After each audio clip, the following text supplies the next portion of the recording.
What's going on, everybody? This is your former AEW World Heavyweight Champion. Once a champion, always a champion. Swerve Strickland. Whose house? Swerve's house. You're watching Tru Heel Heat podcast.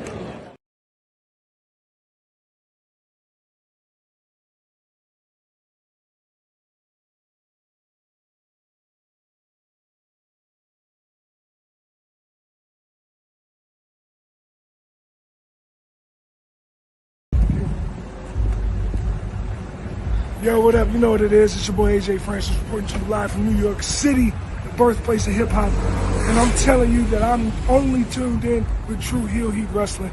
Holla at me.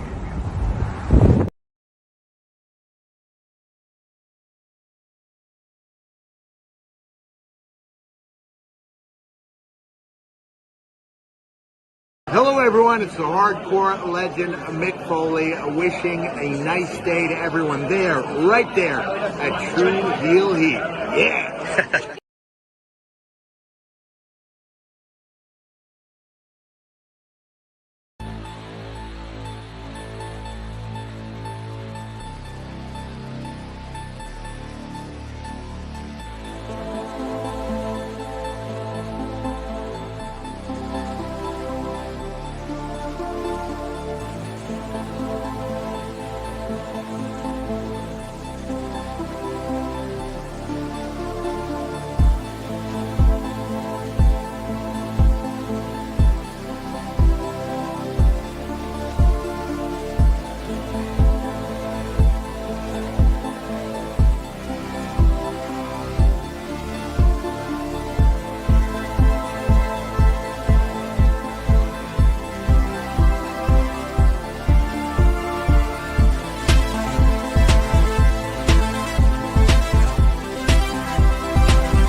Another week in pro wrestling is in the books, so you know what time it is. It's time for the Saturday morning cookout, the Tru Heel Heat flagship podcast. We are back once again because our toxic relationship with all of you guys will continue. Unlike John Cena, who ended his toxic relationship, his 20-year relationship with all you no good fans, you Let's Go Cena fans, you Cena sucks fans. He didn't end it with me, though. We're still in a relationship. We're still friends on Twitter. So sorry, guys. I got to leave y'all all alone. But we are joined today by a special first-time guest. One of my favorites in the wrestling game is joining us today, Cam Hawkins. We're going to talk about John Cena's first heel promo. Was it a home run or not? We're going to talk about Mercedes Moné and Athena's AEW dream match and when it will happen. We got a lot to discuss. Plus the New Japan Cup with the boss dog. David Finlay is your winner. Let's get to it. The Tru Heel Heat flagship podcast. Let's hit the intro.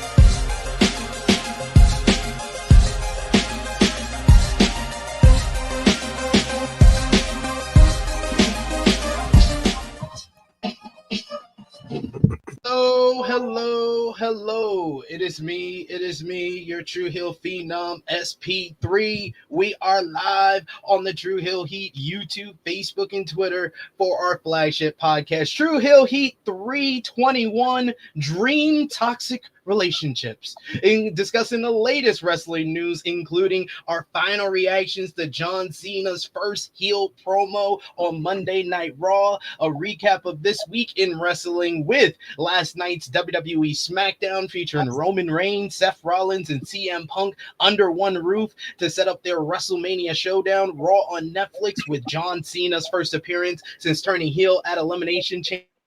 Chamber. NXT featuring Stephanie Becerra's first promo since becoming a double champion. AEW Dynamite featuring Jon Moxley being spiked against Cope in a street fight. ROH TV Collision. You got NJPW's New Japan Cup 2025 final and TNA Impact, plus much more. And the whole gang is here early. No one on CP time this week, so she gets the first intro just for that. It's the princess of all the Tru Heels, our tribal queen herself, Miss Krssi Luv. How are you doing? I am doing very well. Happy Saturday, everyone. Good morning, good evening, good afternoon, good night. I hope everyone is doing well. What's happening? It's looking like spring. I don't know if it feels like it, but you know, that's how it is over here in Brooklyn. How's everyone doing over here today? It's getting there. It's getting there over here in lovely UK. And of course, we are joined by the birthday boy himself, the Tru Draw Josh. How are you doing? You're back on Twitter, fireworks. So you've been saved. Man, I've been good. Yeah, my birthday was yesterday. Go. Hey. Got to celebrate it a little bit yesterday. I'm like, look at that. I was like, what did just happen? I just saw that graphic, but want to thank everybody who wished me a happy birthday yesterday through Facebook, text, messenger, whatever way they did.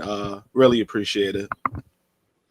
And we have completed our Infinity Gauntlet, someone that we have wanted on this flagship podcast for the last couple of years. It literally took me dropping a CM Punk level pipe bomb on In the Weeds and calling him the Michael Ealy of wrestling media for him to come on and answer. Not Michael Ealy. even though he told me to go to hell in the process. What? He is my favorite interviewer in wrestling media.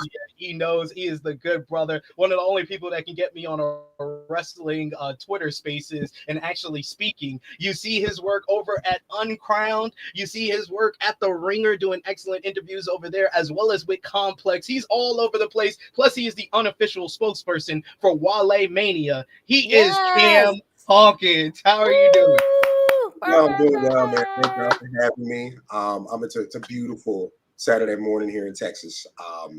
Glad to share with you. I appreciate as well as SP3. This is nice. I am so glad you are here with us today, good brother. I've been trying to get you on. I had to call you out on In the Weeds, but I'm glad I did because you're finally here. You're finally on the flagship. You can get the Saturday morning cookout. You get a special plate, extra barbecue sauce. It is appreciated. Absolutely. Can we order tacos? You get a taco order and everything. There we go. Let's go. We appreciate y'all for joining us live. Appreciate y'all if you're watching us on demand. Remember to show your appreciation back the simplest way possible. Let's drop the thumbs up on this video. You can also share this video with all your wrestling fans, friends, and family on all your favorite social media platforms. If you're new to the Tru Heel Heat YouTube channel, hit that subscribe button. Hit the bell to stay notified for all the great content here. And of course, sound off in the live chat. We love to interact with all of you guys. Hear your thoughts on this week in pro wrestling. We'll try to highlight as many of your comments as possible. But of course, if you're feeling generous, you want to get back to what we do here, you can send a super chat donation. Any dollar amount matters. It goes back to contributors that you see on screen with us here, and we always appreciate the support. We got some love from Vala B already with the super chat donation. Thank you so much, Vala B. He says, hustle, loyalty, regret. What it do, THH fam and Cam? Yes, Cam. How are you doing, Cam? What is the interview that I have to seek out from you, because you do so much great work? So I gave a little bit of an intro for you, but let everybody, if they don't know, which they should know, all about what you do over at Uncrowned, Ringer, Complex, and everything in between. Yeah, so I guess starting in late 2022, I was hired at the Ringer as a feature writer for pro wrestling. Typically, what I do between the WWEs, the AEWs, the TNAs, I'll set aside 20, 25 minutes, speak to a talent, typically going into a big event, your pay-per-views, your PLEs, talk about what's going on with them currently, what got them to that space, their motivations, their ideas. And we try to flip that into a, 1,500 to 2,000 word piece. I've been doing that, like I said, for a couple of years. Started with the Ringer, did some work with Complex the summer of 24, and then got hired at Yahoo's Uncrowned as kind of their initial team in October of last year. So yeah, most recently, I shadowed Westside Gun, Smoke Dizza, a couple of other guys as they were putting on their Heels Have Eyes show for their Fourth Rope promotion. And I wrote about that. They came out Thursday night, Friday morning for Yahoo. So yeah, check that out, Yahoo Uncrowned. But yeah, I mean, over the years, it's been kind of a who's who of this thing. Started out with my man, formerly Ricky Starks, now Ricky Saints, Dax Harwood, Tony Storm, Sting, Bianca Belair, Steve Austin for Fightful. The list kind of goes on. Got some really cool things coming up here for WrestleMania season. So definitely stay tuned to that as well. I always wanted to ask you this. Who was like the biggest, oh shit, I'm really doing this interview for you? Like as I know you're a wrestling fan, which one was like the biggest, like, oh man, I can't believe I'm actually talking to this person? It was definitely Sting, man. It was Sting. And I guess it was how it came about. And I always tell him I owe Starks the world, man, because basically when I got hired, like literally the day that I got hired, I called him and I was like, Rick, they just hired me at the Ringer. I got to talk to you. Like, we got to do it. He calls me back like 30 minutes later with my man, Danny Kurth from, I always butcher Danny's name, Danny Kurth from AEW. And, we do it. It goes great. And so I didn't really have like the WWE connections right away. So, he gave me Dax, he gave me Tony Storm. And then it was like, okay, like we can trust you to talk to Sting. And Sting gave me the world, man. We talked for an hour and a half. It was great. And from there, that was kind of the thing where, people who knew me on Twitter were like, oh, you're not just a guy on Twitter saying things that he think is smart. So that's what it was. But yeah, Sting, it blew me away, man. Like all of us, we watched things with little kids, man. That was super humbling, and I'm always going to appreciate that. And I think from there, everybody was like, okay, we can trust him to do the thing. So yeah, it was definitely Sting for sure.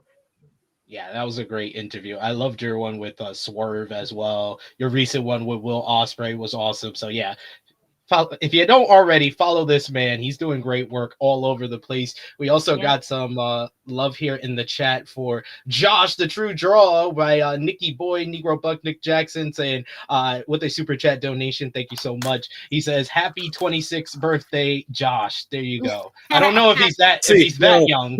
He was waiting to do that. He was waiting for that. I appreciate it. He knocked 10 years off my life, so I appreciate it. It's like you need people to make you young again, make you feel young again. I get it. Great job, Negro Buck. We got one final super chat donation here from Chuck Berries. Thank you so much, Chuck Berries, for the support. He just said, just a happy, a belated super chat donation for Josh's birthday yesterday. Hope you enjoyed it to the fullest. All the love in the world. A lot of people saying happy birthday in the chat for you, Josh. I appreciate it. Thank you, everybody. There we go. All the love in the world. I did say to Cam before we went live, Miss Krssi Luv, that we're known for on this podcast not going directly into wrestling, and we have a special guest who watches two of our favorite shows because we're supposed to do a Power Book 3 Raising Kanan review, and then Krssi told me that she watches Daredevil, so that took us on like a whole different path of all the different shows that we were watching. But I wanted to get. First, you, Krssi, did you watch the latest Daredevil? Yes. What did you think about it? It was good. He hyped it up too much, though. It was good, though. Power Driver Finisher. He said he watched it like 3 times. Right. I was like, bro, like really? Like I was telling that to him. I was like, one of the guys in the chat was like, he watches 3 times. I was like, I don't even know how he had the time to do this 3 times, but okay. I mean, I can watch it if there's nothing else on TV, but like it was, it was good, but like to watch it 3 more times, not necessarily. I'm gonna watch it one more time before I do the review tomorrow. Cam, What did you think about what was this? This the 4th episode. 4th episode, yes. Am I allowed to say bad words? Is that okay? Yeah, of course. Absolutely. Of course. This is what this show is known for. Yeah, the thing I love about Matt Murdock is Like, of course he's conflicted. Of course he's fighting with, you know, the demons inside and out. Some people just like whipping niggas' asses. And he like just takes the long way around to justify. It's taking too long. Yeah, it's taking too long. It's like, hey, I get it, bro. I totally understand. And you know, it's a fight out there. What I did really appreciate though, the way that they dealt with grief.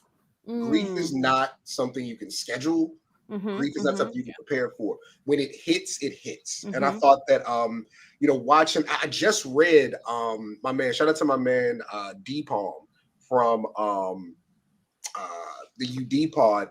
It's my favorite comic book podcaster in the whole world. He's a wealth of encyclopedia. He just had me read that Daredevil run where it's like issues 1 through 5. It was like from like 2019. I think it was like was it the Born Again run? I don't know. Anyway, to make a long story short, there's really good stuff with him and Frank Castle. And while we look at them from the outside as having parallels, they just cannot stand each other. Them being in the same room too long pisses him off. But I thought, man, that was such a great interaction.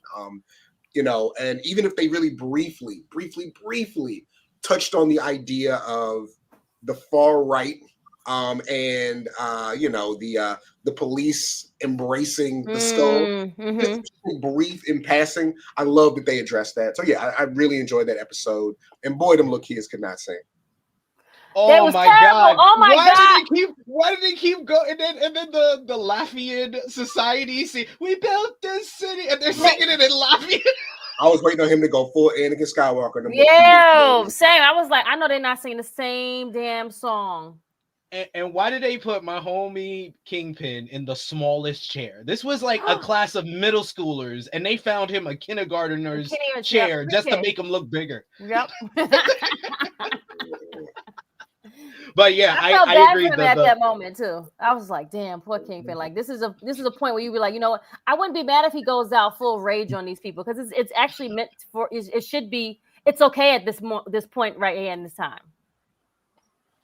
Yes, and I do agree with Cam. The Frank and Matt conversation might have been my favorite scene of the series so far. This wasn't the strongest episode, but that scene alone made it for me. I was like, this is one of the best, and Matt needed that because he doesn't have his priest anymore because he died in season 3, so he needed a confessional. But yes, and also Cam is also an avid watcher of Power Book 3 Raising Kanan. So I'll put the gang signs for our producer. He said he wasn't going to listen while we talked about Daredevil. So we only did a short portion about Daredevil for you, producer. Krssi, what did you think about Raising? Did you see the latest episode? I have not seen the latest episode. I have to watch it. It's tonight. Okay, so the only thing you can talk about it. Talk about it. I don't care. Rock ain't shit. Rock ain't shit. That's what I want to say. Rock ain't shit. Why y'all? Okay, first of all, why y'all acting like y'all surprised though? Like we spoke about this on our review the other day. Like hello, like as far as like moms, Kate or Rock. We wrote it more so like you know Kate, but you know Rock is more like she's never been loved. Her mother ain't shit, so she's not really shit. So you know it kind of boils down to the same you know snowball. It's the same. The apple don't fall too far from the tree. I just want to know what Joyce did to Rock, because that's the part response right. was just like, oh my God, you're just horrible. So but even the sons are the same way. The sons don't even like her. I mean, that is Marvin and don't Lou even like his mama. Like them. So right. It's rough. And we love Marvin. Oh yeah, we're Marvin Marks. We're the Marvin Marks out here. Cam, what did you think about the latest Raising Kanan? And yeah, what's your answer to the question? Who's the worst mom in the Powerverse? So I think you know, Marvin is actually my favorite character too. I think this show, I don't know how they pull it off, but they have like 4 or 5 characters that you really care about what happens to them. Mm-hmm. Like I really, really like Lou. I think that the way that show handles like alcoholism is really like authentic.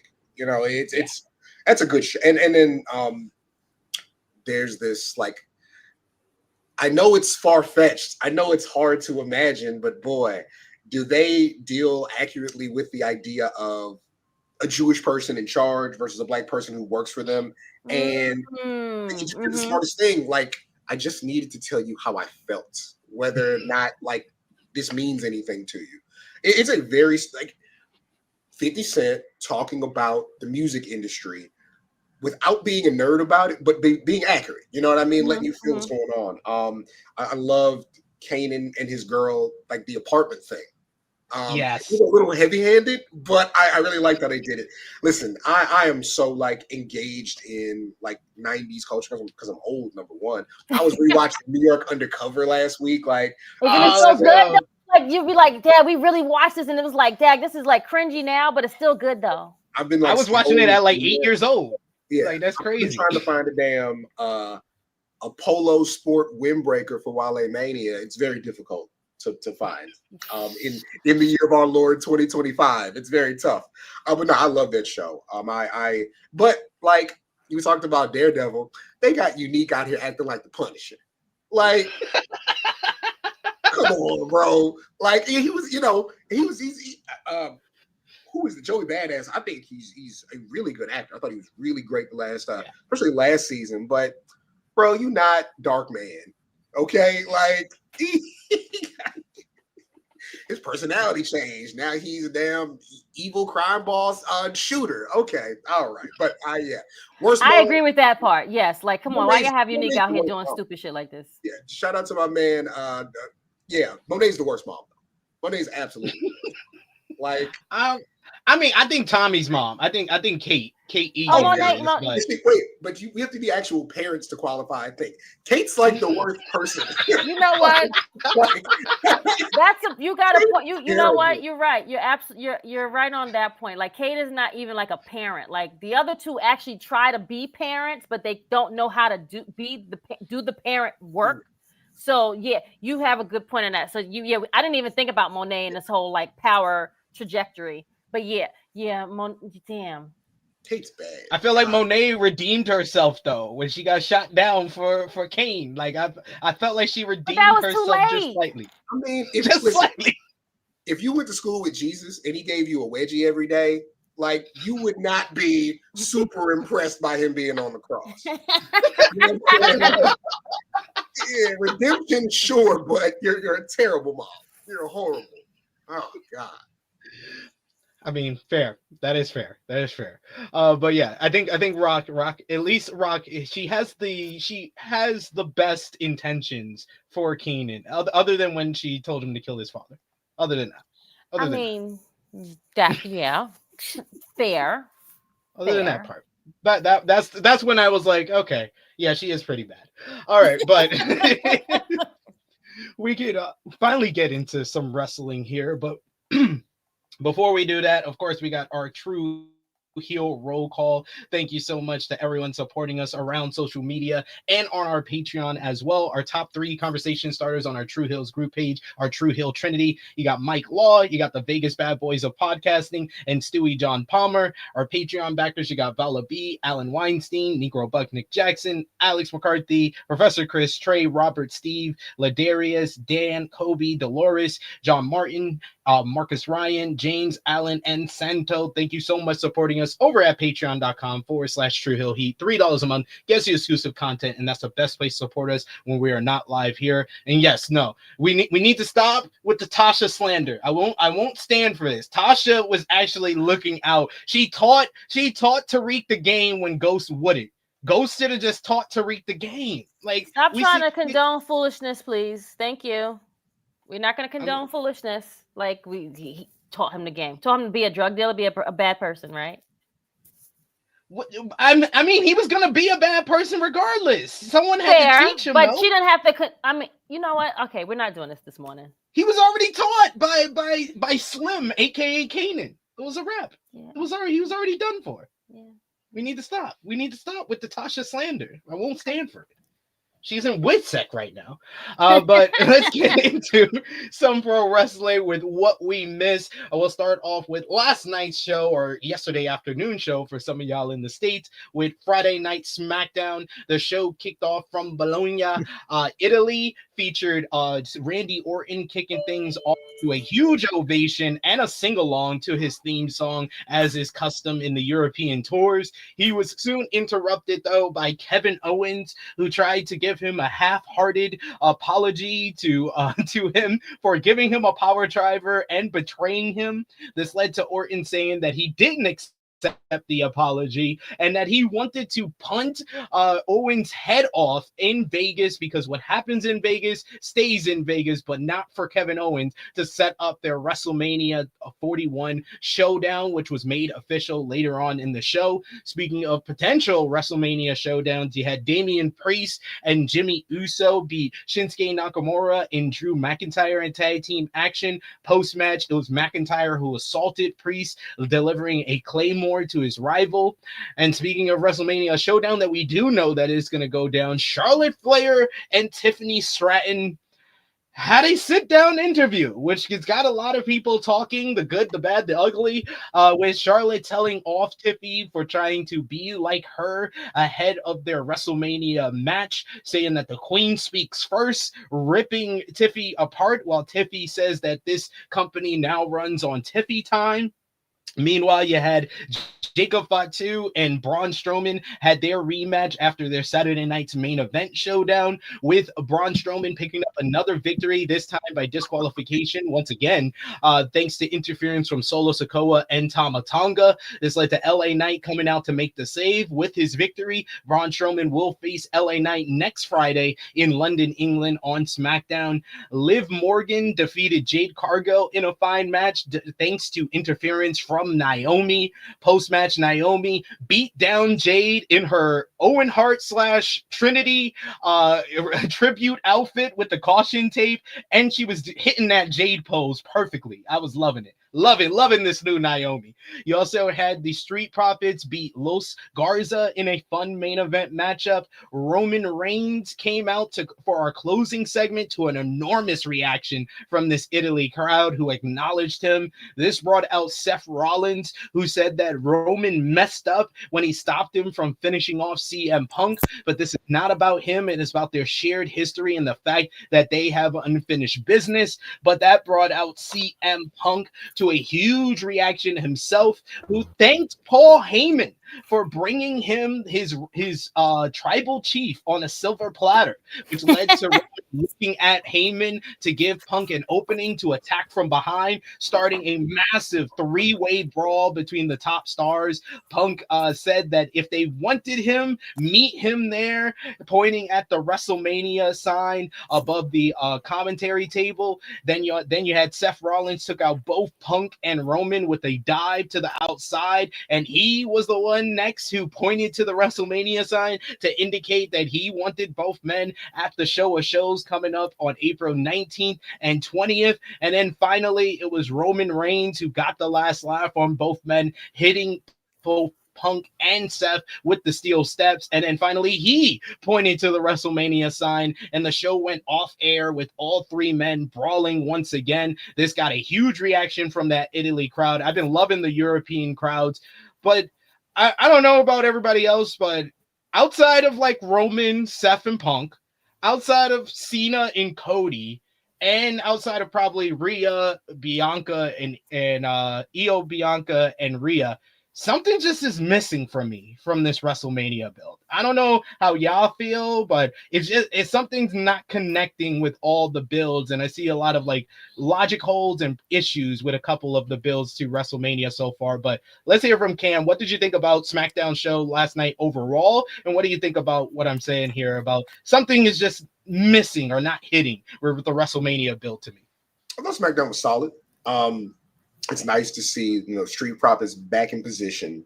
It's nice to see like them doing something, with Jade. It's hot, cold, on again, off again. I think Naomi is just a pro's pro at this point. Again, we have parallels with her and Cena just being face forever, and you just know, wow, you had this in you. Like you have this thing. With gear, they're always forward thinking. So like again, the Owen Hart tribute, the caution because busted you up on a car, I thought was great. But to get to the point, like you said, as individual talents, Seth Rollins, Roman Reigns, and CM Punk are some of the very best that have ever come through WWE. Mm-hmm. WWE has this very unique problem where they stumbled on like 10 main eventers. There are, and not to list them all, but you have those three guys. You have Cody, you have a Drew, you have a Damian Priest, you have John Cena, you have Randy Orton, you have Kevin Owens, you have Sami Zayn, you turn Jey Uso into a main eventer, you have Gunther. There's so many people there at the top that with past WrestleMania builds, you were really intrigued about matchups, but you weren't thinking about everybody kind of existing on the same level. So there's not, like you said, like SP3, there's very clear main events that you're excited about, but like everything else, we're so used to having levels that having this embarrassment of riches is kind of hard to really lock in and focus. And I think, like you said, the Charlotte Tiffany Stratton thing. I interviewed Tiffany Stratton going into Great American Bash 2023, and Charlotte was the name of who she wanted to face. I think WWE's issue is they don't know what they want Charlotte to be. Is she, based on range, based on name, based on ability, is she the best women's wrestler you've ever had? Is she the standard bearer? Because Tiffany's the champion. Tiffany's been great. Tiffany's still very young. She's still figuring it out, but they don't know if they want it to be Rock and Hogan or if they want it to be Rock and Austin. It's not defined what they're supposed to be to each other, so it makes it kind of difficult. The match is going to be good, but yeah, they again, with so many people in such high positions, you almost are forced to define things down to make the big stuff stand out. I don't think they've figured out how to do that this season. Yeah, I said it on Twitter yesterday after this Charlotte and Tiffy segment. I was like, I remember when Luka Doncic got traded to the Lakers, and we basically heard the same thing from analysts that they said when LeBron went to Miami. It's like, how is these two ball-dominant players supposed to work together? And of course, they were wrong, those analysts, because LeBron is not really, he's a good passer. But I feel like we have two ball-dominant players in Tiffany and Charlotte. And Charlotte, it's just not... It ain't working as well as it should. But Josh, what did you think about SmackDown last night, and what do you think about the whole kind of overarching issues, which I think that Cam kind of put it in a more elegant way than I did. It just I don't know, it's just not connecting for me too much outside of like those main three programs. Overall, I felt like SmackDown was all right. I'm still trying to get used to the 3 hours. That's basically my biggest thing for SmackDown. It's just we're not gonna get used to it. That's the problem. With SmackDown, one thing, because with Raw, I got used to it. Like Raw, right. it became like kind of normal, and at least with Raw, they had like the roster to kind of like balance it out in a way. Right? But with SmackDown, it's kind of like those first 2 hours go, and then when you realize it's the third hour, it's kind of like feels like you're in a marathon. Like it's just like, oh shit, we got like one more hour to go. So it kind of just feels like you have to like really brace yourself when it comes to that. But I do feel like the crowd did help. It was a great crowd. I felt like it made the show watchable for the most part. But then like when we were talking about like the Tiffany and Charlotte thing, there's like this discourse online about like who won and who. I thought the segment was not good, no matter what. I think Charlotte won by default, but it didn't do Tiffany any favors. And that's how I feel about it. But overall, like what you've been saying about WrestleMania season itself, I think the biggest factor, at least to me, my opinion, this is how I feel, is The Rock's involvement. I think that was the biggest kind of thing where we kind of felt like, oh, The Rock is going to be part of WrestleMania 41 and he's going to wrestle. Once that kind of came out the equation, we kind of saw like the difference. Like, I don't want to say like it went like downhill or nosedive, but the feeling was a lot different once we found out The Rock is not going to be involved. And I think he's a main factor to that. Yeah, because when he came back for that SmackDown, even though the segment was weird with Cody, it did feel like it was WrestleMania season again. It felt like there was, we're on the way, and then he was part of the big heel turn with John Cena. But it really feels like they're kind of trying to check a lot of different boxes, because at the same time they're building WrestleMania, they want to have celebrities be part of it. They always want to have a celebrity in the crowd. I mean, also having stuff with what's this guy's name? Hitchcliff, the roast thing, that, and that then sounds the so Andrew stupid. Honestly, Madison Square Garden segment, like I'm just like, what are we doing? Like, who are we? Have Macaulay Culkin right there, literally, like in the palm of your saw, hand. You had so many people that you could choose from, and you choose them. I was hoping that thing wasn't legit, and then once they actually made the announcement, I was like, oh my god, guys, what are you doing right now? You know what's like, going to help WrestleMania? All right, like comedians. Yes. This was a man who made Ric Flair leave his roast because he brought up his son. Like, what are you guys doing? I was explaining this to somebody. Matter of fact, I was on In the Weeds yesterday, and Kill Tony is like here in Austin. The Comedy Mothership is downtown on 6th Street, and like I do everything I can to avoid these people. And they just won't go away. Like they just won't. I stay away from downtown because I don't want to see you, and now I have no choice. And I can't wait till these WrestleMania media credentials drop, because whenever you get the form, like you check off all the things you want to go to. I can't wait to not check off that roast. And I hope they have like a leave comment section. How dare you? Exactly, Nikki boy. Like nah. And like it's his idea. He presented the idea, hey, why don't you guys roast me after WrestleMania? For what? For who? For why? Yeah, it's like, are you sure it's going to be over at 10:30? Like, are you certain that it's going to be over at that time? Like, how? Like, but when that came out that it wasn't WWE idea, it was his idea. I was like, why are we catering to the worst celebrities? Yep.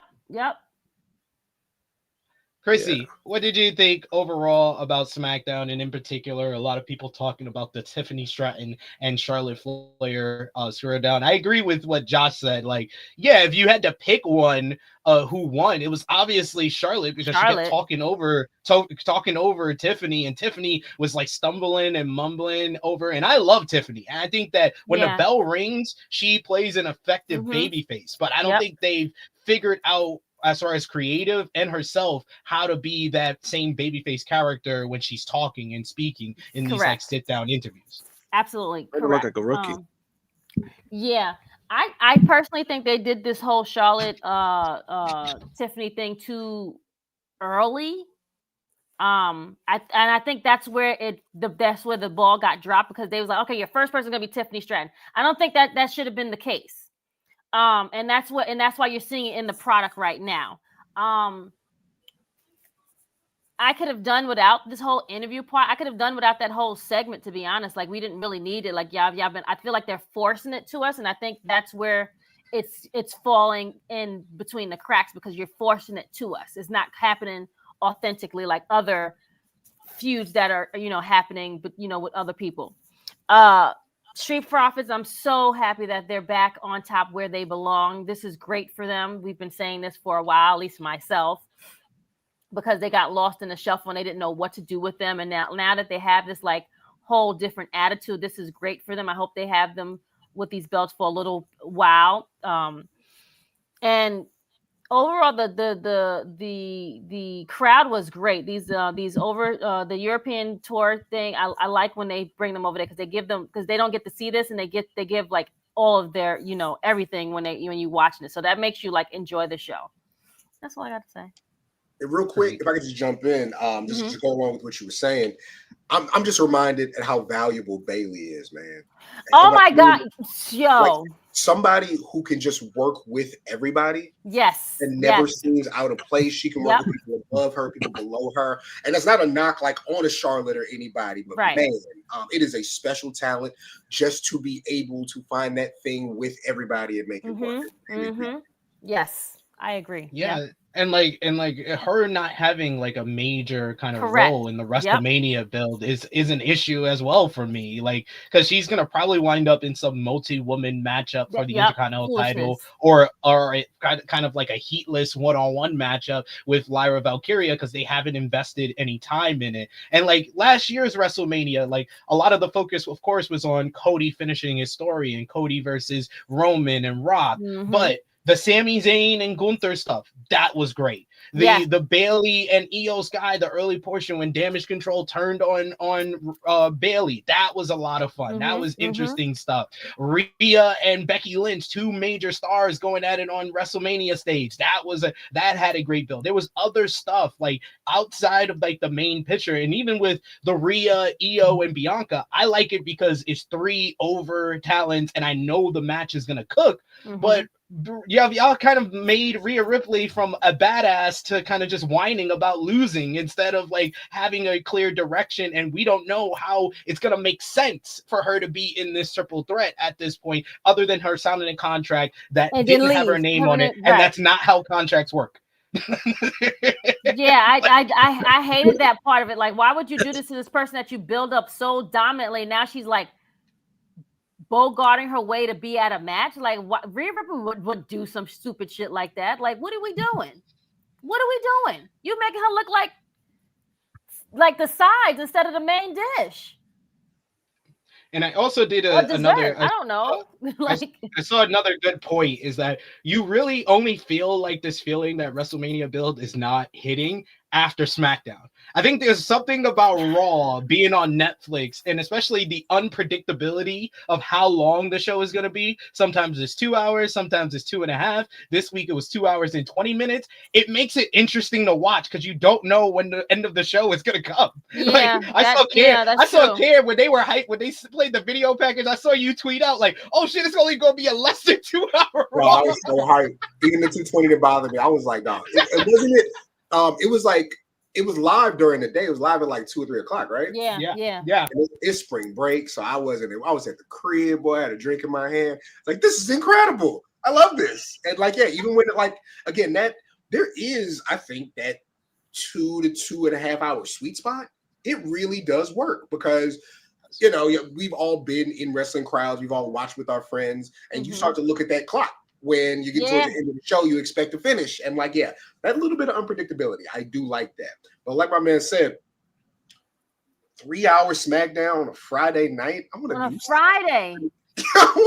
it's on Fridays of all days. Friday is about to be the summer. Like, ain't nobody got time for that shit. It is draining. It's taxing. And again, it's you hate to say that about people you like doing a thing. Yes. But, man. We built this city. Little kids singing. It's just still going. They still go. You about to do another song? I'm like Kingpin watching SmackDown. I'm like, no, I gotta go. Yeah. Man, I was at an event last night and I was just like tuning in here and there as I could, like if I could even hear it. I was like, okay, I don't need to see this part. It's great. I can put my phone down. Like, okay, what's next? Like, it's that part is that show now, and it's so sad because I used to love when SmackDown was on UPN. That was like the better show. Yeah. At one point, it was the better show, and I don't understand how we got to this point. Even when because the main issue is that it's not a 3 hour show.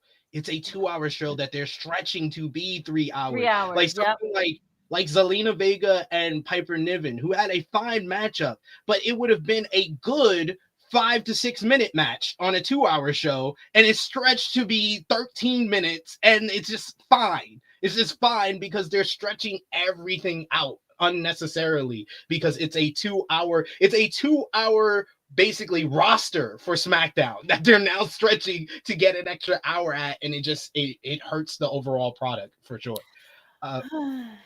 We got Nikki Boy, Negro Buck, Nick Jackson, who says, y'all seen Invincible? That's a damn good show. Thank you so much for the super chat donation. I know you're a fan of Invincible. How do you like it? Kind of describe it to us, because I don't watch it, Cam. Okay. So a lot of shows do kind of a riff on Superman, right? One of the premises of Superman originally, depending on who's writing, he was sent to Earth from Krypton to basically take over the planet, right? And movies like SP3, have you seen is it Brightburn? Yes, I've seen their commercial. I didn't get to see the movie. They I saw it. So with Invincible, just imagine, hey, Superman comes to Earth fully aware of the fact that he's supposed to take over, poses as a hero to understand the inner workings, and is, basically is waiting on his son, a half human, to grow up to get his powers so that they can basically take over together. That's the premise of the show. The half human, half Viltrumite, they're from the planet Viltrum, he has no intentions of taking over. And so he's invincible. He becomes a hero, and you're basically following him through Earth and space politics. And it is the most violent. There's violence. There's permadeath. It is heavy, but it's a very, very fun show. If you're a comic person, superhero person, I definitely recommend watching it. It's a very, very good show. What does it come on? It's on Amazon Prime. Amazon, okay. Oh, yeah, and they already have a few seasons out too. Yeah, they just finished season 3. And if you're an Amazon Prime person, man, you got to watch Reacher. Oh, Reacher is so good. I love Reacher, boy. Alan, I forget his last name. Did y'all watch Blue Mountain State? No. Yes. I've watched that before, yeah. Seen Blue Mountain State. Did you watch Titans at all? No. Okay. Okay. And I'll try one more time. Did you watch the original Smallville? Yeah. Yes. Okay. The guy who plays Aquaman on the original Smallville, he's twice as big now, all muscle, and he's a former Army cop, and he's basically super secret agent man with no secret, and just beats the shit out of people. He threw a grill at somebody one time. He threw a grill at a car that was speeding away and hit him. It was amazing. Alan Richardson, there we go. But yeah, you got to watch both of those shows are very, very good. But yeah, Invincible, great. It's fantastic. Yeah, I've heard a lot of good stuff about Invincible. I'm gonna check it out. It's on my list of shows to check out. We got another super chat donation here from our good brother Chuck Berries. Thank you so much, Chuck Berries, for the support. He says, from the Magic Dance Team to the Funkadactyls to SmackDown Women's Champion to TNA Knockouts Champion to the newest Crash Out Drama Queen, the evolution of Naomi is real. Naomi is like of the undercard stuff going on before WrestleMania.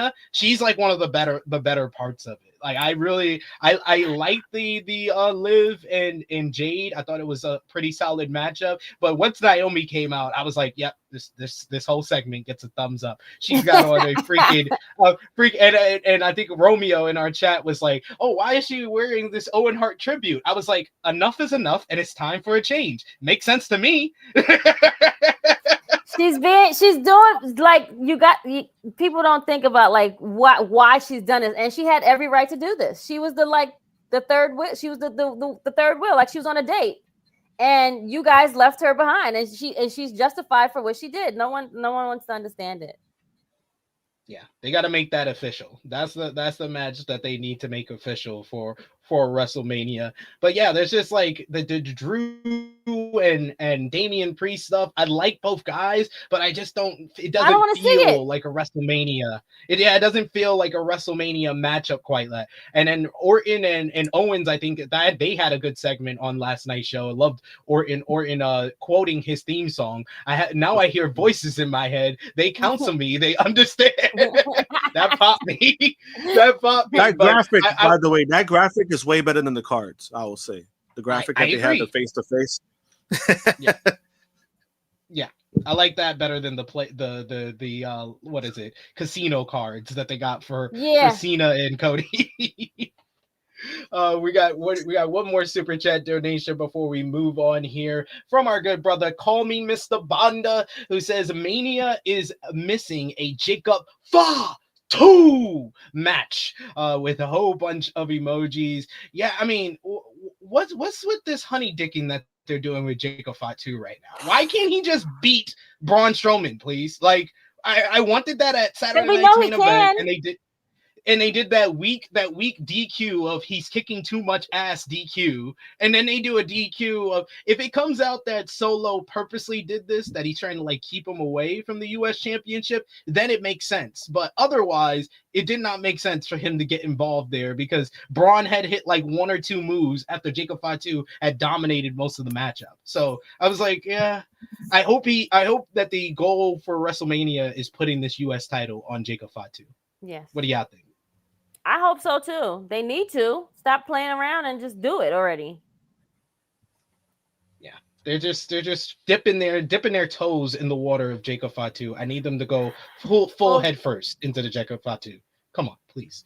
Yes, I agree with Davion here. He says, "Why are we protecting Braun Strowman in 2025? The year of our Lord, 2025. We're still doing this. Okay. They like Braun. Because They they like paid Braun. all this money to have all these people here, but they didn't really think of the long run of like what they wanted to do with these people. Yeah. And yes, I loved Kevin Owens trying to gaslight Randy Orton. He's like, I'm truly sorry. I power drive you on your head. I want to go win the tag team titles with you. I was like, this dude is the best. He's the best heel in WWE right now. Oh, I love it so much. But yes, keep coming with those comments in the live chat. Keep coming with those love with the super chat donations. One other great part about SmackDown last night is we got more vignettes teasing some arrivals to the SmackDown brand. And a big announcement was made prior to SmackDown yesterday as Rey Fenix is officially a WWE contracted star.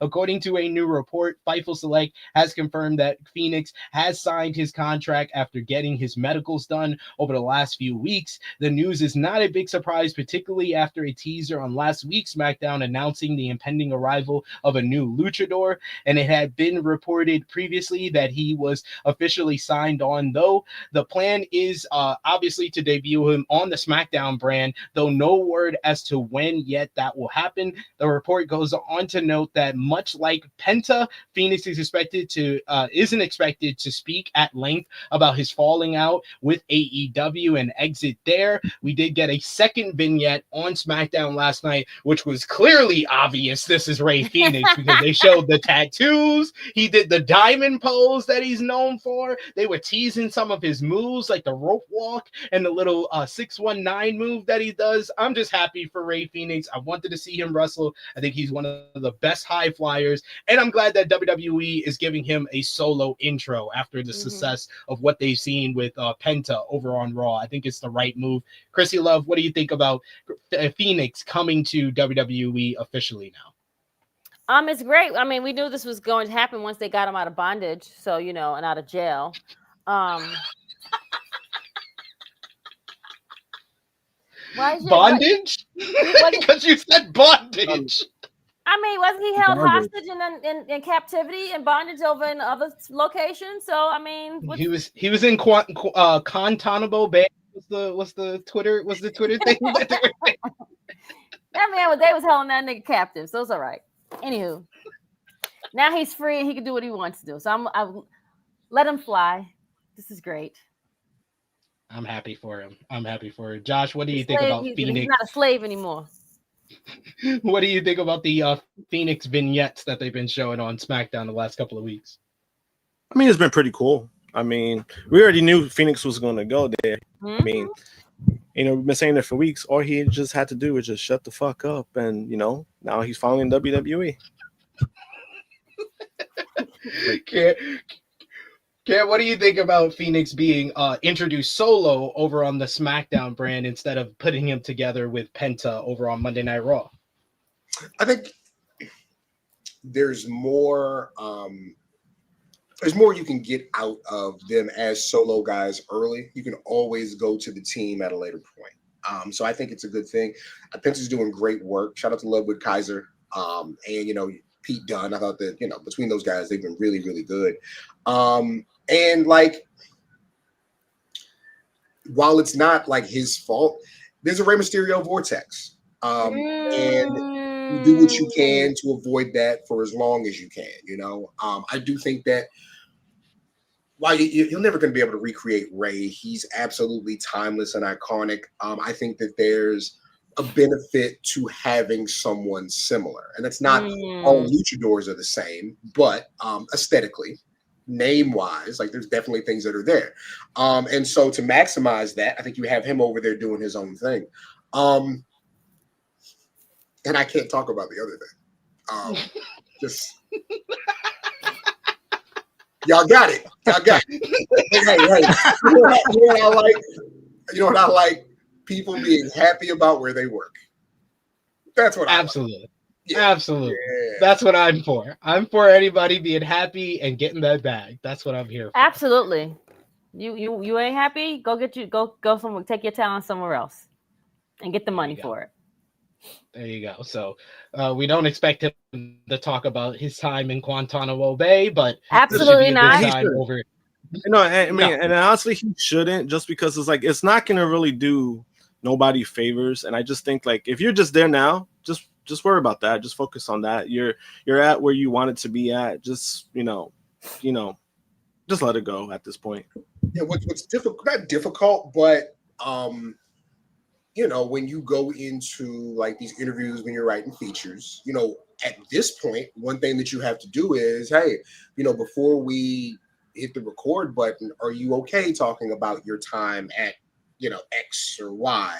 And then, if they are okay, you kind of say, okay, well, here's kind of things I want to talk about. It's never to get anybody into trouble. It's not to mess up anybody's money. And so there is kind of a fine line you have to walk. And like we said, like, there's no benefit to bashing a company. And I think that's a good thing for everybody, while it may be not the greatest spot right now, look, it's never too late to go home.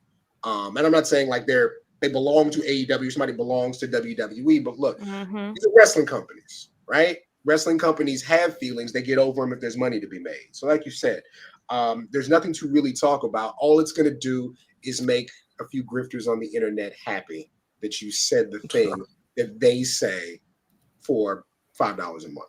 So yeah. Very well. Someone who we haven't seen much of on WWE television as of late is Alexa Bliss. Earlier this week, it was previously reported that Alexa Bliss is no longer advertised for WWE World during WrestleMania week. This led to rumors online about her overall WrestleMania schedule, as well as her status in WWE. Fightful Select reports that there are currently no issues between Bliss and WWE. In addition to that, she's not injured and said to be quote unquote fine. It was noted that there is a possibility she could be added to the WWE World dates that are coming up during WrestleMania week. Since Bliss's return to WWE at the Royal Rumble 2025, the company has teased on screen her potentially joining the Wyatt Six. The Wyatt Six, however, they have not wrestled in WWE since December and haven't really appeared on TV either since they were moved to SmackDown in January. Fightful Select reports that the reason for this is because Uncle Howdy, aka Bo Dallas, wasn't cleared to compete. Since then, he has been cleared, and there have been recently been creative talks about the group's return to television. It was noted that this will not be happening anytime soon, as WWE is waiting until the time is right. I'll start with you, Josh. What do you think about the whole booking with the Wyatt Six? It's been kind of weird ever since they kind of debuted. They had the initial big debut that we all praised about it, and then the feud with American Made where they kind of were dominant, and then they dropped the matchup against the Final Testament and the Miz, and then 2 months later, Final Testament, half of them were let go from the company. So it's just been kind of up and down since then. And I know Uncle Howdy, Bo Dallas's injury had something to do with it, but even before the injury, it didn't seem like they had like a firm footing in storylines in WWE quite yet. I mean, it's kind of going where I kind of expected it to go. And it's not an insult to them. It's just because the way they've been used, right? Even, God rest his soul, Bray Wyatt, we talked with him where it was kind of like they knew what they were like. At one point, they felt like they knew what they were doing, but then like the next week, it was like, oh, we don't know what we want to do with him. And it kind of just feels more of the same. They want to keep the stable strong, but then it's like you're not really using them. So how can you keep them strong? Because they did win that feud, right, against American Made. Like every match they won, and then they weren't barely being used. And maybe the Bo Dallas injury was kind of like their way out of like trying to say like, oh, this is why they weren't used, but they weren't really being used before that. So it's kind of just a weird spot for them. Have y'all seen the movie Leprechaun ever? Yes. Yeah. All right. So there's like 6 Leprechaun movies, right? Yeah. How many Leprechaun sequels does that mean there are? 5. Not really. There's 1 Leprechaun sequel. Of those 6 movies, they're all actually different Leprechauns. Yes, it is. It is. Different version of Leprechaun. Yeah, different versions of Leprechaun. Yeah. But it's a different one every time. So like I say to say, we love Bray Wyatt. I thought they did cool stuff with the Wyatt 6, but unless you have 8 supernatural guys or 5 different factions, there's only so much you can do with them at a time. Like, in all fairness, like they kind of ran the American Made thing into the dirt really, really quickly because they're running the same segments. And the other problem is, like you were saying, like with when one person is the center of everything that you do, it's hard for them to do anything else. Like, I don't know if they could have sold the Wyatt 6 as a 2-man tag team fighting everybody else. Like, you remember that like, Midian and Viscera didn't work, even though they were in the ministry. You know what I mean? Like, it's a very difficult thing to do. And in fairness to them, I don't think that they have the overall clout and history to be a special attraction. It's tough, man. It's tough. It's hard to integrate somebody who's not the Undertaker into all of your storylines when they are supposed to be something different. It's really tough. Yeah, especially when it's right on like that. a 5-person group as well. So yeah, it's interesting times. What do you think about the whole Alexa Bliss kind of being pulled from her appearances during WrestleMania week and how she's been booked since she's been back since the Royal Rumble, Krssi? She's been booked terribly, but that just goes to show you that again, they don't really have plans for people. They just want to get them on TV for like a certain like show or a certain thing for like ratings, and then they don't really know how to book these people after that particular show or event. It's sad, but I mean, I'm guessing she's at home collecting her check and she's with her baby, so. Yeah, I mean, she got the new contract, so I'm happy for her, regardless. She's chilling at home. Like, I ain't gotta work as much hours. I'm sure she didn't want to be on the road that much. She wasn't gonna probably go to Europe anyway, so it's like I think she's probably fine, just like being mom and like just all right. I'm gonna get my new check, and we gonna call me when you're ready. Don't be like Nettie. I thought they were building something with Liv because Liv eliminated her from the Royal Rumble, eliminated her from the Elimination Chamber. I thought logically they would do something like Alexa joins up with the Wyatt 6, reunites with Nikki, and they go for the tag team titles. But it doesn't. We're running out of weeks. So we only got 4 more SmackDowns, 4 more Raws before WrestleMania. So you got to kind of get the train moving on this stuff. And if she's not on the European tour, you can't really do that. So. Right, and the European tour is what's gonna take us to Mania because there's gonna be there about 2 more weeks. I feel like, right? Yeah, they're here. They're in Europe until the end of the month, basically. Oh, so then that's it. April is a done deal. Like, yeah, it's 2 more. It's 2 Raws and 2 SmackDowns in April before WrestleMania. So. Yeah, we'll see. Yeah. We'll see what happens there. Someone else who I think fans thought they would see during WrestleMania season, or at least would see in the near future, is Goldberg. The Wrestling Observer newsletter had an update on Goldberg's retirement match plans. According to the report, the original plan was for Goldberg's last match to be against Gunther. likely after Gunther drops his World Heavyweight Championship, which could come at WrestleMania.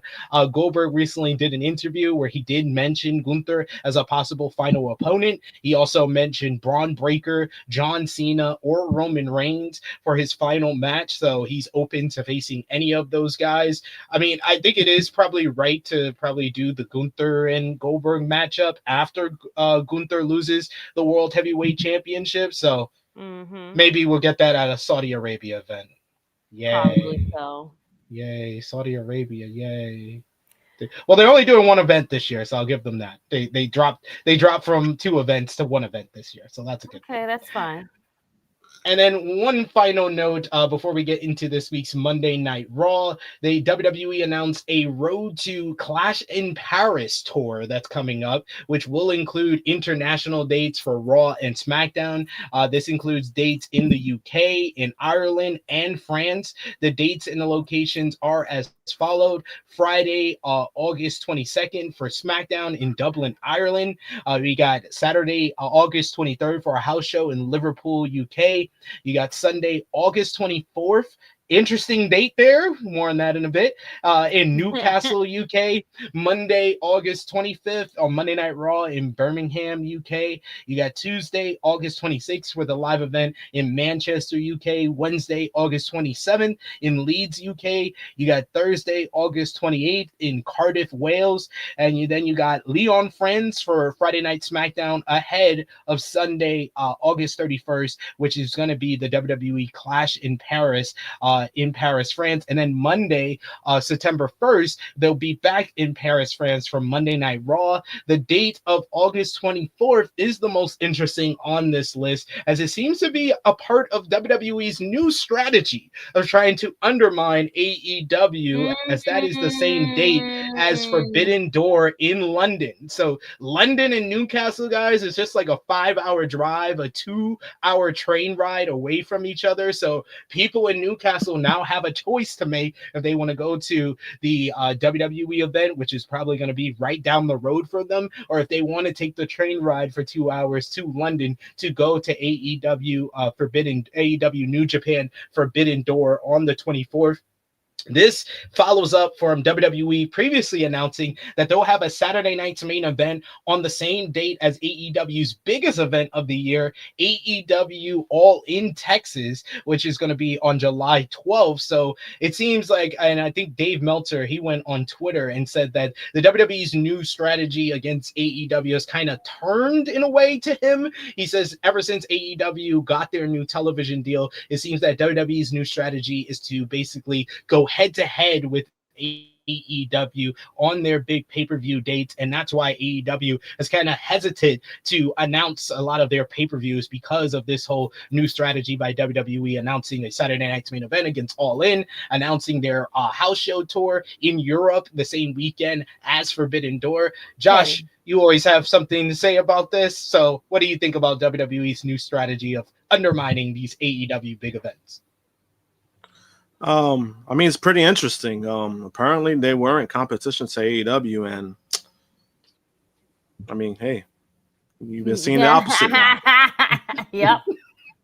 Same thing. You also forgot to mention Double or Nothing, same day as one of the NXT shows. NXT, what is it? Battleground, I think. Battleground, yeah. And I'm like, I mean, it's pretty interesting. I mean, you know, I think AEW should take it as a compliment. Hey, you see us at competition. I feel honored. Like, I just want to say, SP3, your country ass, talking about they doing a show in Birmingham. No, they're doing a show in Birmingham. Yeah, Birmingham, I know. I'm gonna pronounce it like an American.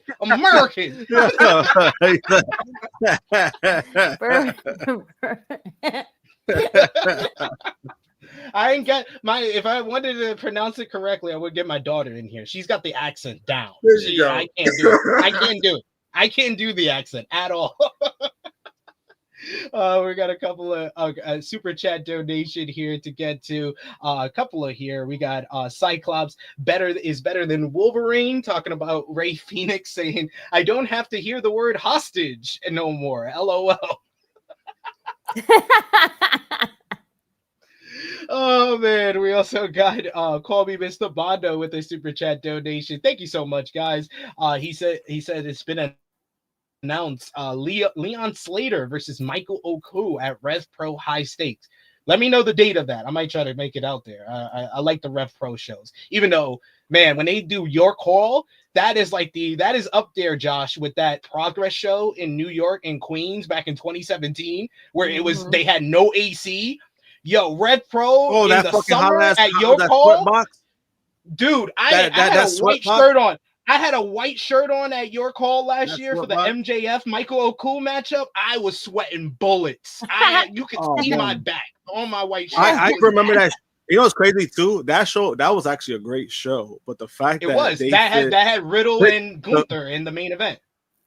Yeah, the fact that it had 1,500 people in a 600 building capacity should just tell you all you need to know about how hot that building was. And then somebody passed out. So somebody passed out too in the front row, and I remember like all the fans got upset at the guy that passed out. Why? Because he delayed the show. He delayed it, but then like, somebody was like, "Oh, you telling me you pass out because you didn't get a little water? Man, get the fuck out of here!" That's That's so terrible. Damn. Yo. People are evil. It was that bad. It was that bad. It was that bad. Oh my gosh. We all know wrestling fans have no chill button. They don't have any chill true. At all. Very true. At all. But let's talk about this week's Monday Night Raw, WWE Raw on Netflix. The ratings came out for last week's Raw, week 10 on Netflix. They did 3 million viewers, but this week's show was from Brussels, Belgium, and boy, oh boy, did it start off with a bang, because it featured John Cena's first heel promo since his dramatic heel turn at Elimination Chamber, where he eviscerated the fans on Monday's show for their 20-year toxic relationship that they've had with him. He ripped into the Cena Sucks fan base and the Let's Go Cena fans for never truly supporting him before officially breaking up with the fans, including this poor kid in the crowd who got his heart broken, and now he gets to go to conventions and say he's the John Cena breakup kid. This brought out the American Nightmare, Cody Rhodes, who ripped into Cena because of what he had to say to the fans for being a whiny bitch, and told him to find the real John Cena or he would run through him at WrestleMania. This was an electric atmosphere. WWE called it the hottest TV environment that they've ever seen. The crowd booed John Cena for a good 5 minutes. There was Cena shucks chants, Cena you fucking bitch chants, fuck you Cena chants. This was awesome. I loved every minute of it, even though I had a few issues with the promo itself, but definitely a great crowd for this whole interaction. You also had Penta defeated Ludwig Kaiser in a very good no holds barred matchup. Post-match, Penta declared that he was coming for the Intercontinental Championship. Io Sky and Bianca Belair's contract signing was interrupted by Rhea Ripley, who came out to the roar of the Brussels crowd before complaining about Bianca getting involved in her title match yet again. This led to a confrontation between the two, and Rhea Ripley laying out both women, powerbombing Io on top of Bianca on the table that they were signing the contract. Then Rhea signed the contract that was already signed by Io and Bianca. Backstage, Rhea got the better of both Sky and Belair again after giving the contract back to GM Adam Pearce. And finally, you had Braun Breaker beat Finn Balor in a rock-solid main event to retain the Intercontinental Championship due to some interference and a mess-up from Dominic Mysterio. Post-match, the Judgment Day jumped Braun Breaker until it was Penta who made the save, and the show closed with a stare down between Braun and Penta, with Braun holding up the Intercontinental Championship, teasing a matchup between those two, which got a lot of people excited. Cam, we'll start with you. What did you think about overall Monday Night Raw from Brussels, and of course that John Cena first promo and ripping into the fans, and he broke up with you? You, not me. Finn Balor is one of those guys who can be put in any position. He's absolutely timeless. Hasn't had a donut since 1972. The guy looks great. I love it. I love that where the IC title stands as being important, as being like their TV championship, as really mattering to Monday Night Raw. Behind the scenes, and I'm not like telling people things they don't know, but Cody Rhodes has told me how much he models his career and specifically his position as the top guy after John Cena.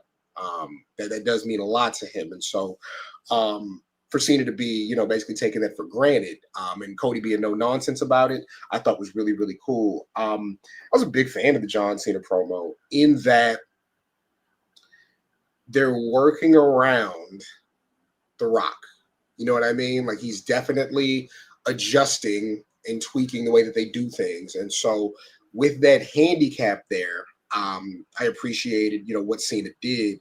And, we still need the why, he's given us his reasoning, but whenever somebody changes attitude, we need the why, we need the flashpoint, we need the specific thing, and we need the underlying motivation. Like him, if he came out and said, hey, the only way I could get to the title was this way. Every opportunity I had, it didn't work. I'm desperate. I gotta have this.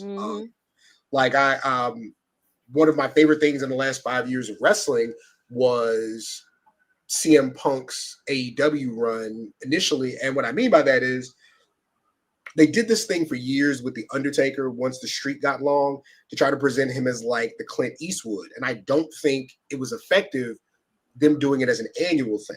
But we got to watch CM Punk every week have to find new ways to keep up with new talent. And I thought they did a really good job telling that story in the ring. And they didn't need him to come out and say it. But with what they're doing with John Cena, if he's not on TV every week, for building to what's supposed to be this huge main event, I need a little more meat on the bone. Like, we have to delve into the why. That has to come. So I thought it was really good initially. It was cool to see him do something so different from what he's done, but we have to have a little bit more on it, I think. Yeah, you hit the nail right on the head that we didn't really get the why. We get why he would turn against the fans, but why turn in general, especially in your farewell run. But I thought that this is one of the better You People promos, though, because he had 20 years of history, and it's an amp description of his relationship with the fans in that it has been toxic, because a toxic relationship is not the same as a bad relationship. A bad relationship is always bad. A toxic relationship has its good times, has its bad times. That's the perfect description of John Cena's relationship with the fans. Krssi, what did you think about the Cena promo and overall Raw from Brussels? I wasn't mad at the promo. I just, like you guys, I just wish that we got the why part of why. Did The Rock call you, or did you call The Rock? Like, how did this all come together? Like, we're missing parts of the story. But I love the part that he didn't change anything. He still came out with a whole towel. Like, he kept the same thing, but he didn't run. He walked. He's like, no, I'm going to take my time. And then he let the people just boo of like, well, do you want me to talk or not? Like, what do you want me to do? Like, damn if I do and damn if I don't. I'm not, it's nothing to, and he said it, it's never good enough for you people. Like, I'm trying to talk. You won't let me talk. I put the mic down. You still boo me. Like, what is it? What do you guys want from me? But yes, I think that's the only part of the promo that was missing is the why. What happened? Why? We know that you were at your breaking point. We know that you wanted this so bad. What made you say, let me call The Rock? I need this help. And it's like, did you call him on the phone? You sent an email? Did you got his text? Like, like, I need more. Like, it's missing from the piece of the puzzle. Yeah. I like the fire from Cody, but I do see where some people saying, like Old Nutty here said, I didn't like this. Cody got jumped and caught Cena lacking, did nothing but talk. I understood the reason why he just showed the fire and speaking is because he doesn't think that that's the real John Cena. He's not going to come at the guy who he would come at the guy if he came out, maybe explained why he did it. He heard what he said and then punched him in the face. Right now. Yeah, he's giving him grace because because he's like, this is a whiny bitch. This ain't the real Yeah, John Cena. That's everything you just said for the last 20 minutes was bullshit. I wasn't even here. I don't believe it. Yeah. Yeah. I don't believe you. You need more people. That's Yep. what he basically told.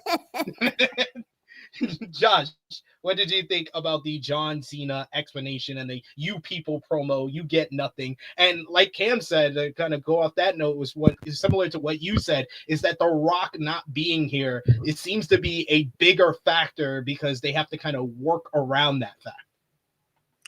The promo itself was good. Like the delivery, everything he said was actually good. Mm-hmm.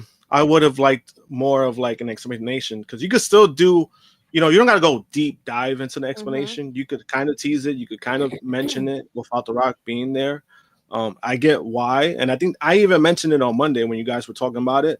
I even said that. I was like, maybe they're just holding off when The Rock gets there, but you could still mention it. It's not like still mention it, right? You can still talk about it. Yeah.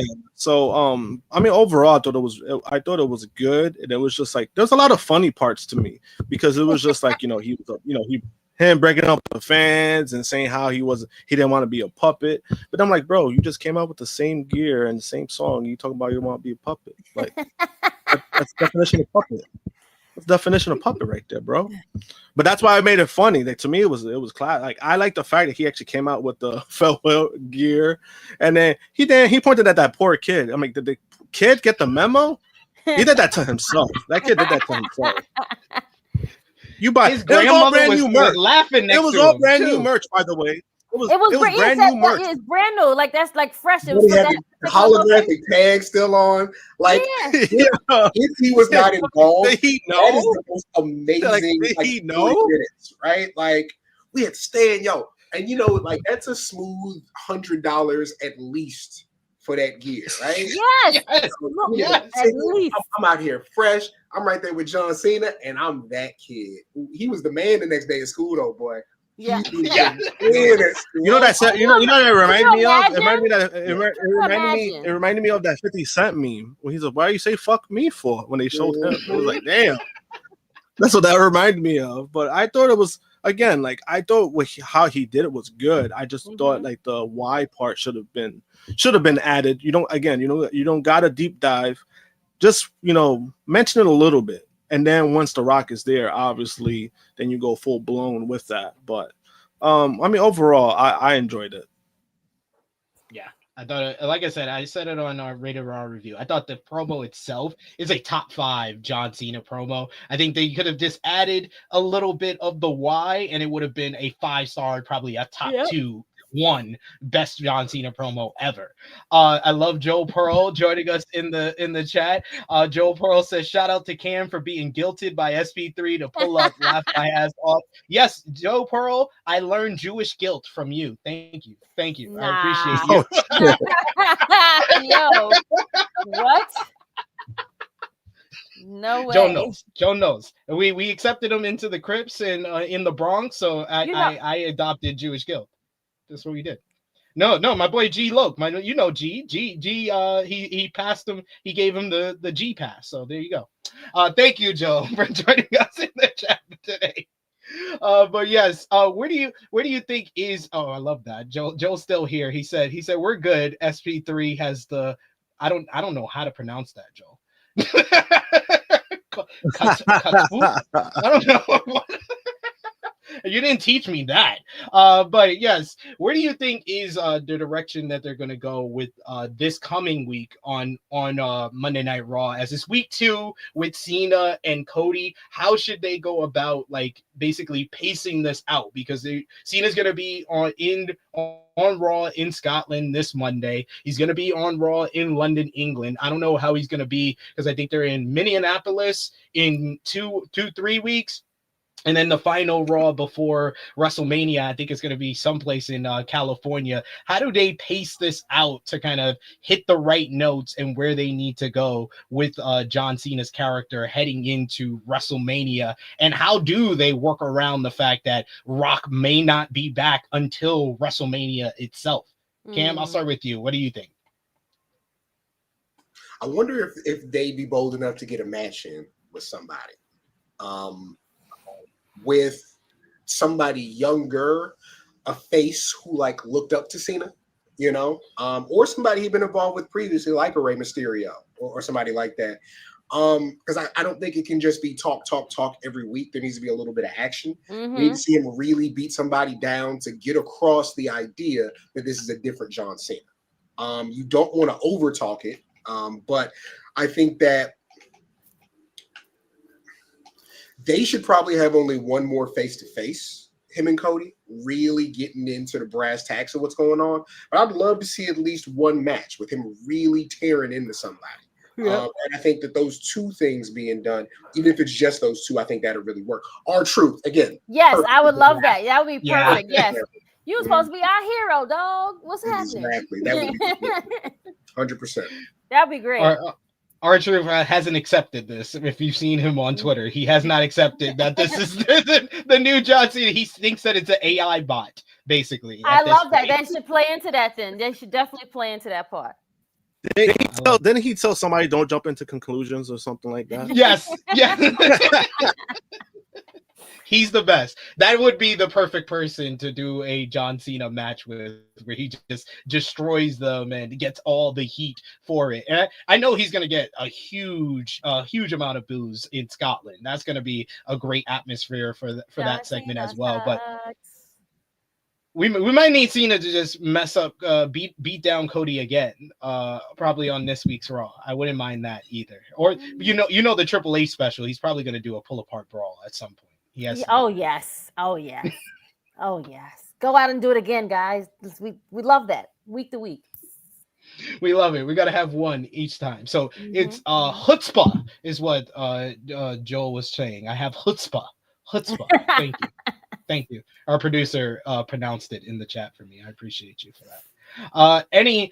Josh, since it is your birthday, I want to give you the chance to talk about Finn Balor losing in the main event. You are the biggest. You are the biggest Finn Balor hater around. What did you think about him losing on St. Patrick's Day? I mean, did we expect anything less? I mean, yes, I did. The guy was confident for no reason. So we all know, it's like, bro, you're losing. Why are you this confident? You're gonna lose again. And then he lost again. So it was like, what is there else to say? Like, he get paid to be a loser now. It's like, this is sad. He's like, just proven what I've been saying. I mean, it sucks because he's a great performer. But it's like, again, like I said last week, the moment I gave up on anything Finn Balor related is when he lost at WrestleMania to Edge. That's when I officially gave up. And since then, it's been worse. He's been losing all the time now. Finn Balor is crazy. Finn Balor is crazy. I mean, they ain't lying. But there is something I wanted to talk about too. It has to do with Finn Balor, but it does have to do with Jey Uso, because there was a tweet that I saw, and I saw Cam responded to it, and he blocked this person, and I agree with why he blocked this person. So I wanted to talk about that because this person writes, this person has been frustrated with how Jey has been used, or whatever the case may be, right? So this person writes, will I be at WrestleMania buying a ticket? Yes. Will I still do the Yee? Yes. Will I enjoy if he wins the title? No. And I'm like, what? Exactly. Brother, they called me all kinds of, I was a pussy, I was soft. Somehow, me thinking that was ridiculous turned into everybody in wrestling media is soft. I was like, what does that have to do with my job? I don't understand. So just to provide a bit more context, it was basically like, it was exactly what Josh said, but then it turned into like, I don't think that he's championship material, and that would need to turn into, he would have a lot to prove to me. Now, the irony, not even the irony, the issue is that this person at Saturday night's main event was like all happy, like, I unironically want him to win. I'm a big fan. So like, it's this internet groupthink speak. Yep. We know everything. And it just, that's what bothers me. It has nothing to do with being in meat. Like, and again, this was the thing. It was like, I don't understand. Why would you block somebody over an opinion? It's stupid. I don't know. And I understand, like, there are children on the internet. There are a lot of people who have never been told that their ideas are bad, have never been challenged to, like, read books or study things. But it was just this idea. They were so offended that I was offended at an opinion. And I was just like, well, it's a poor opinion. Like, it's, again, the idea that, here's the thing we can all agree on, right? We all agree that part of the appeal of Jey Uso is his entrance, right? That is part of the appeal. It's part of a lot of guys' appeal. You know, Shawn Michaels' music hits, you're gonna go crazy, and John Cena horns, like that's all things. So the idea that, yes, I am going to participate in the entrance of a person in the biggest match of their life, but I don't want him to win. It's not you being a fan of a thing or not a fan of a thing. It's you being an asshole. Like, I don't. And again, I was soft for that, for thinking somebody's an idiot. The thing, somebody tweeted it one time, and I'll never forget it. The issue with social media is that when we were in school, there used to be 3 different classes. There was normal class, it was the advanced class, and it was the class that never left class. The teachers came to them. And when social media happened, they put us all in the same classroom, and we were supposed to pretend that our interactions are equal. They're not. And it's not a knock on nobody. We just should not be having the same conversation. And again, people have agendas, and I don't understand. Somebody kept saying, somebody literally told me this. My opinion of you as a writer is that you are bad because you block somebody over an opinion. To which I asked them, do you judge a cook by how well they cut grass? You know what's crazy? I like these analogies. I'm a man that appreciates a good analogy. That's a great analogy. You know what's crazy that you just mentioned that? Because there was a couple years ago, right, where this whole discourse of when the whole Will Ospreay Seth Rollins thing happened, right? Where, you know, Seth Rollins was talking about like who's like the best in the world, and when Ospreay responded, Seth Rollins basically, you know, crashed out, said, hey, he has like more money in his bank account. So when somebody was making a list of like I guess the best wrestlers that year, right? That same person put Seth above Will, and his reason was Will's not a good person. That's what that reminds me of. Like, what does their craft has to do with like them as a person? That's what that reminded me of.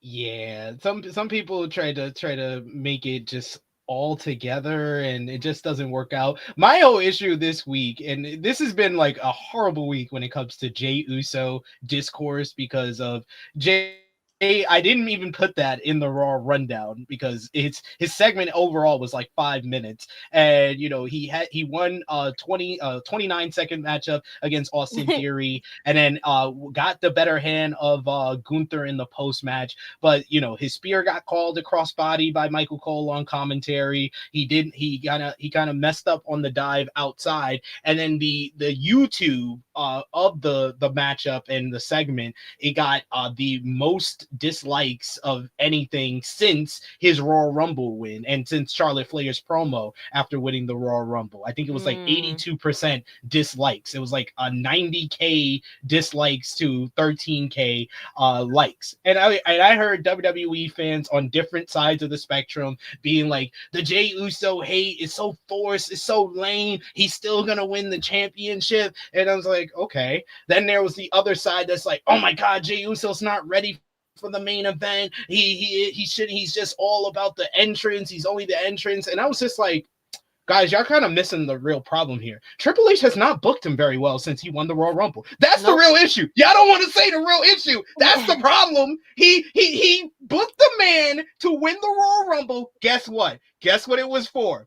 To swerve everybody. And that's the only, and he has not thought about what to do next. He's booked this feud that's supposed to be for the World Heavyweight Championship. That is supposed to be the Royal Rumble winner gets the WrestleMania main event against the champion of their choosing, and he has never booked this like a WrestleMania main event. He's booked it like a mid-card feud that had lower card act that always loses, Alpha Academy. Even though Otis is over like Rover, he has not pushed them in any type of way since they got over big last summer. And then he doubled down on it by adding A-Town Down Under. Annoying heels that always lose. Oh my God, he has booked this to the ground, and it seems that a lot of WWE fans want to say every end of the spectrum of Jay's not ready, Jay shouldn't win the world championship, or oh, you haters are gonna be mad when he wins the world championship. The issue is y'all don't want to accept the fact that Triple H is not perfect. That's what the issue is. That promo that Jay cut the night after was, I think, one of the most genuine things you're ever going to see in wrestling. Yes. And for it to, what he's supposed to be doing is beating people clean. He's not supposed to be in multi-week feuds with your tag team. He's supposed to be like, your time between the Rumble and WrestleMania is a damn award tour. You are showing everybody why you're in that position by beating the guys who didn't win. Yeah, it's not complicated, you know. Not rocket science. Really, honestly. And I'm gonna, I always give away future plans. Of course, hey, I have some things to write, some people to talk to between now and WrestleMania. And I want to ask Jay if he's in his head. I think he's in his own head right now because this idea that one half, if he's one of the 5 greatest tag wrestlers to ever walk in that company's building, he just you probably either think the New Day or the Usos are the best tag teams in WWE history. You probably think that. Okay, if that's the case, he's one of the 5 best tag wrestlers. You don't automatically become bad at singles wrestling when you've been that good at tag team wrestling. That's not what it is. It's finding out how to maximize the things that he does. And then this idea that he only has a few moves. Have you watched WWE in the last 30 years? Everybody's only got a few moves. That is what WWE wrestling is, for better or for worse, right?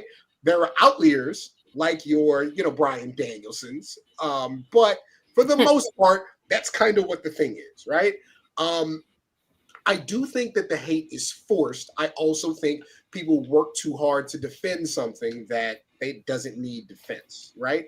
But like you said, and it's like we talked about, Triple H has an issue in that there's a bunch of guys up there at the top of the card and figuring out what to do with all of them. But I do think that both Jay and Gunther have been defined down in a way that didn't have to happen. So yeah, like Jay should be whooping people's asses on his way to Gunther. Gunther, who, his initial promo was like, yo, I shouldn't be facing you again and all that. They should be at a point where Gunther's got a little fear in his heart because Jay's running through people. Yeah. That's what should be happening.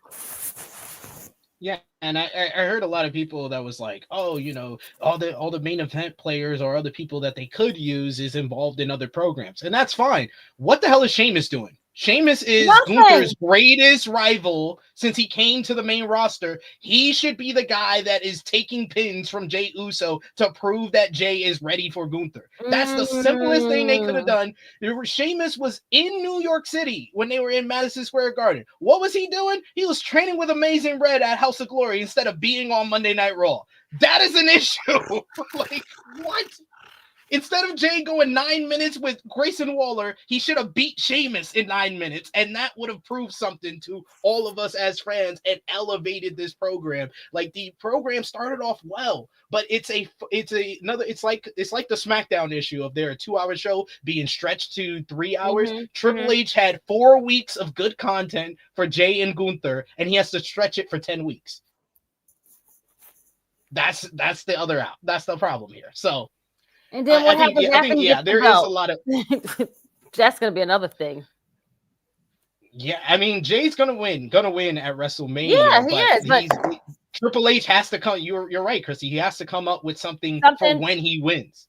And it's not going to be. And we're going to be probably having the same kind of conversation. This is like it's. I don't see it going up from here, if that makes sense. He'll be good. The fans it'll look so good, and it's going to be something that you have to feel when you're in the building, when you're seeing them yeeting and doing everything. It's going to be great. The bad part is now we have to get people, at least 4 people that we can say is credible for him to beat as champion. Yeah. And yeah, this and another it's not thing his fault. And it's not his fault. It's this way it's the people that's in the back that's booking them. It's sad. He'll probably get Gunther will get a rematch. Yeah, okay. He'll beat him again, probably. Then you need like three more people. Well, who are those 3 people? We don't know because they're not going to book him properly.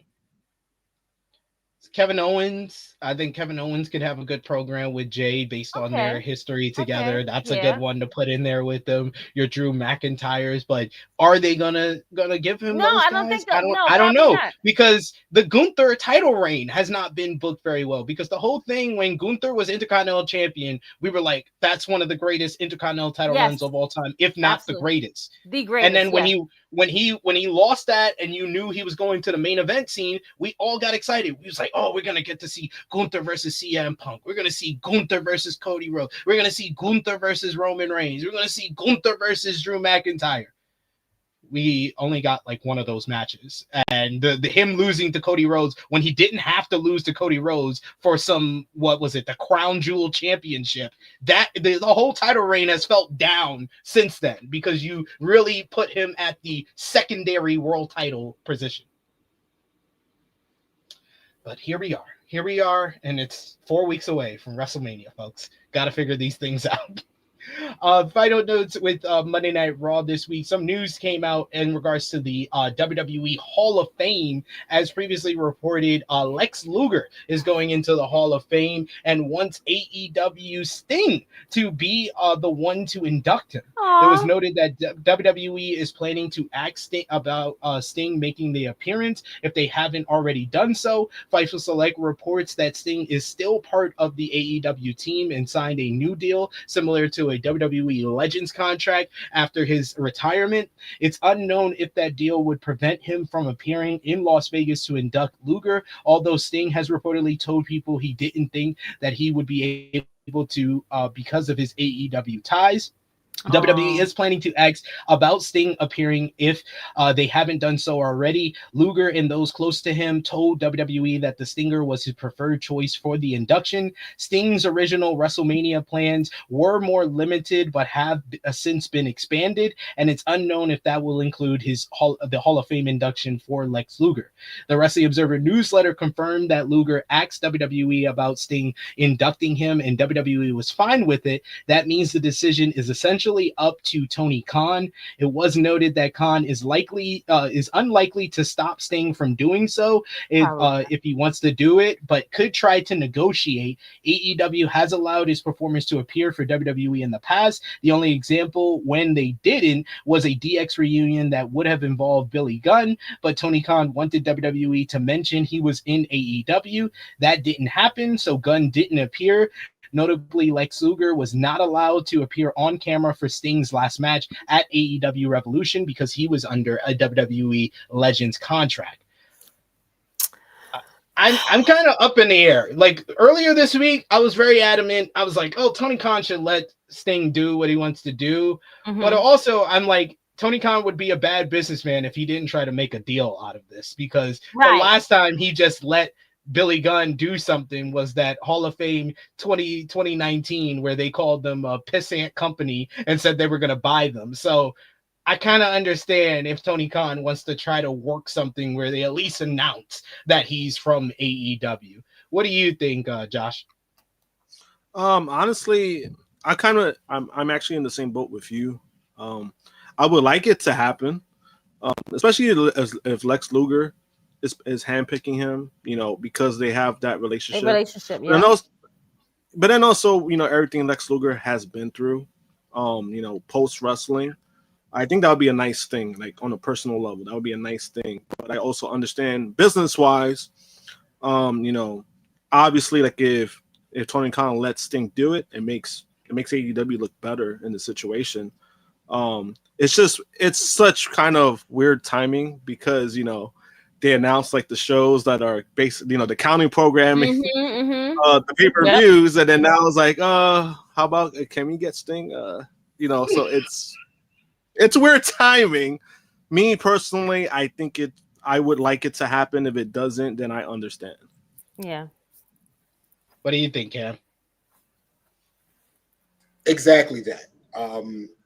So, the whole thing I wrote about Sting, it was called Sting Rounds the Bases. It was about how WCW folded, and then he had a run in TNA. It didn't really end perfect. And then his WWE run was not successful because they weren't on the same page. But AEW does a great job of treating the way they treat their legends, and specifically in Sting's appearances and send-off.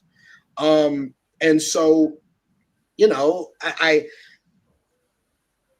WWE hasn't really done right by Sting. I don't really know another way to put that. And exactly. Like with Lex Luger, that being who he prefers, it'd be great if he could come in, but specifically, WWE is doing things to hurt AEW's business. Yes. Yep. And so, listen, I would never feel bad for a billionaire. I like literally, like unless it's like something bad happens to somebody close to them. Of course, we always carry that, right? But business-wise, I'm not feeling bad for somebody who isn't genuinely affected monetarily by these things. But he's in a catch-22 the rest of his life, man. If he, as far as like wrestling goes, if he agrees to something WWE wants to do, he's little brother. If he disagrees, he's a selfish prick. Like, right. He's damned if he do, damned if he don't. Yep. Exactly. He's stuck there. It would be nice to see if he doesn't do it at this point. I feel like he can say it's a direct result of what WWE is trying to do to me business-wise, and you can't be mad at the guy. Yep. Yeah, I agree with that. But he is in a lose-lose situation if you think about it that way. But he needs to stop listening to losers who are just going to criticize him no matter what he does. He has an allegiance to losers. We had a lot of that. What do you got? A natural allegiance to losers. Yes. And it's sad because it's true, because it's like he is whatever decision he makes, he's going to be the bad guy regardless. Yeah. But WWE doesn't matter, because WWE is like, we're winning over here, so we don't care. It's hotter than it's ever been. We got one more report on the Hall of Fame. A report from WrestleVotes has another rumor for this year's Hall of Fame, and it's another new name. The late great former WWE superstar Kamala is another name who has been discussed eternally in WWE for this year's class. James Arthur Harris debuted as the Ugandan giant Kamala in WWE in 1984. WWE has not yet announced Kamala for this year's inductees. The former WWE superstar sadly passed away in August of 2020 at 70 years old from a cardiac arrest brought on by COVID-19. So far, WWE has only announced Triple H, Michelle McCool, and Lex Luger for this year's inductees. This year's WWE Hall of Fame class of 2025 induction ceremony is scheduled for Friday, April 18th at the Fontainebleau, Las Vegas during WrestleMania week. Man, they've aired a lot of video packages about Triple H. Like, am I the only person who's like, I don't remember them ever showing this many video packages for the headliner for the Hall of Fame? I just want to put it out there. I don't know if anybody else noticed that. Just a coincidence. Just a coincidence. It's just a coincidence, guys. It's not a big deal. Two Raw superstars have been announced for a WrestleMania week event outside of WWE, as two Raw superstars will be at Josh Barnett's Bloodsport 13 on April 17th, as Karrion Kross and Pete Dunne will compete on the event during WrestleMania 41 weekend. That takes place on Thursday, April 17th. That show will also feature Natalya will be a part of that show as well. So Bloodsport is having a little bit of WWE WWE crossover. In regards to future events for WWE, Fightful Select reports that WWE is considering a warm weather city for this year's Survivor Series, likely around Thanksgiving weekend. The show hasn't been in a warm weather city since Los Angeles in 2018, with Chicago, Boston, Brooklyn, and Vancouver being the last couple of locations. According to the report, WWE is considering San Diego for this year's event, as the city has been listed eternally for quite some time. While Thanksgiving date is confirmed, it was the time frame for the last 2 years. And Joe Hendry is headed to WWE World for an appearance over WrestleMania week. The TNA World Champion announced on Wednesday that he will be appearing at the fan event, posting the news to Instagram. Fanatics site has confirmed Hendry will appear on April 19th and 20th. Hendry also teased potentially appearing on this coming Monday's Raw from his home country of Scotland to be the mystery tag team partner of Jey Uso against A-Town Down Under. So we will see if Joe Hendry shows up on Raw. I would love it for the pop in Scotland, but I also think that it does absolutely nothing to fix the issues of the Jey Uso Gunther storyline. Like I was like Joe Hendry, yeah, that's gonna be great for Scotland, but how does that help advance the Jay and Gunther storyline when he's going against A-Town Down Under another week? And they didn't announce that it's going to be Jimmy Uso, so it probably is going to be Joe Hendry. So, interesting. But finally, from WWE NXT, they did 676,000 viewers. The show featured Trick Williams beating Eddy Thorpe in the NXT Underground matchup. Post-match, Trick called out Oba Femi until the Dark State faction showed up in the crowd, leading to Javon Evans trying to get Femi and Williams on the same page to fight against the group. This led to a huge brawl between Oba, Trick, and Javon that ended with Evans laying out the NXT champion with a jumping cutter to close the show. You also had the Culling defeated the D'Angelo family after a distraction from that Dark State faction, attacking Tony D backstage, causing a distraction for the family. Chelsea Green beat Sol Ruka in a decent match to retain the WWE Women's United States Championship. You also had Josh Briggs and Yoshihiki Inamura defeated Hank and Tank.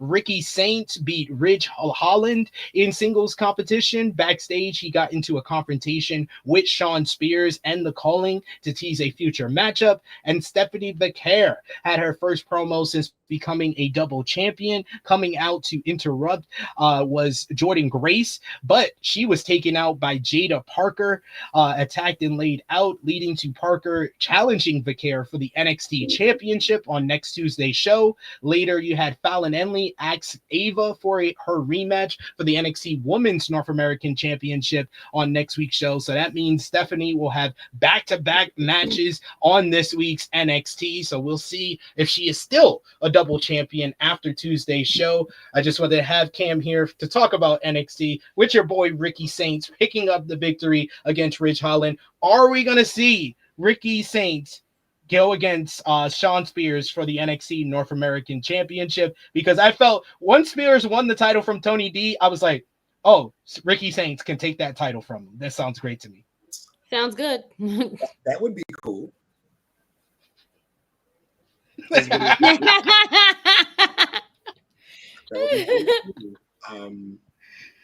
Yeah, that would be. Hopefully, Shawn Michaels likes that idea. Is what I have to say about it. We just need to just clip this and send it to Ricky, and then he'll pass it along to Sean. You know, I'm good on to getting the checks underneath the table for giving them good ideas. You know, it's really interesting.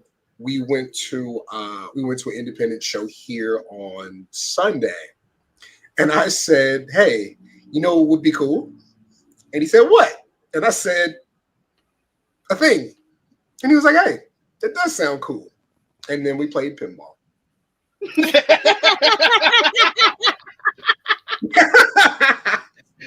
I love whenever Cam talks about him and Ricky hanging out. It's always pops me. Easy pop for me.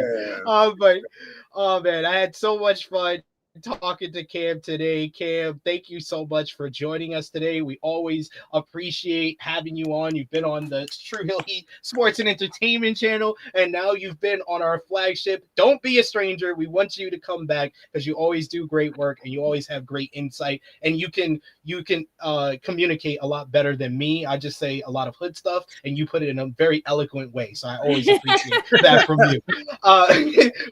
I want to give you the floor. Let everybody know where they can follow you on social media and see any of your great work around all the different outlets you're working with. Oh, for sure. And thank you so much for having me, guys. I really do appreciate it. Always fun to get on and talk wrestling in small spurts.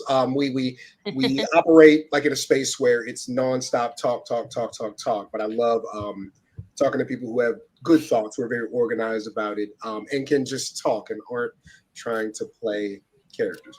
But you can find me on the socials at Seahawk. It's CEEHAWK on IG, the Twitter, the threads, all that good stuff. Find me on TikTok. I am 39, so I'm still figuring out how to TikTok, but I'm on there. Hardest thing ever. Yeah, Seahawk with an E at the end. As far as the work goes, let's see. Yahoo Uncrowned, the Ringer Complex. Just search the name Cameron Hawkins and you'll find me there. Most recently for all three, let's see. The last thing for the Ringer, I believe, was interviewing Drew McIntyre. Really fun conversation there. At Complex, I have a feature with Cody Rhodes and with Swerve Strickland. The most recent thing with Yahoo Uncrowned, covering the West Side Gun and Smoke Diz's Fourth Rope promotion at a really fun show at South by Southwest here in Austin last week. It's probably the longest feature I've written. It's like 2,400 words, really getting into the thick of the pre-show, during the show, what happened after the show, some behind-the-scenes stuff, talking to Smoke Dizza, talking to Babs Wingo's family. I'm having a really cool conversation with Benny the Butcher. So yeah, you can check all that out on Yahoo Uncrowned. And last but not least, if you are in Vegas WrestleMania week, I will be doing commentary for West Coast Pro Thursday afternoon at 3 o'clock. Nice. So yeah. Fun time. I have no idea what I'm doing, but fun time. If you're out there, WrestleMania week, you see me, let's dap up, let's talk, let's take a picture, let's grab a drink, all that good stuff. So yeah. Appreciate you coming on today. Always appreciate chopping it up with you. And yes, good luck on West Coast Pro. Now I got to put that on my list of all the other shows I got to watch during WrestleMania week. Thanks, Cam. Yes, sir. Thank you. Thanks, brother. We will see you for sure next time. Appreciate you, bro. Talk to you. Talk to you soon. We got a couple of comments here to read out, a couple of super chats as well. We got Cyclops is better than Wolverine, who says Rhea new gimmick is just white privilege. LOL. I mean, Australian privilege. New Zealand or Australian privilege, more like that. Thank you so much, Cyclops, better than Wolverine. And we also got Bala B says, finally, Ricky would win a real title and not a Mickey Mouse FTW title. I mean, points were made.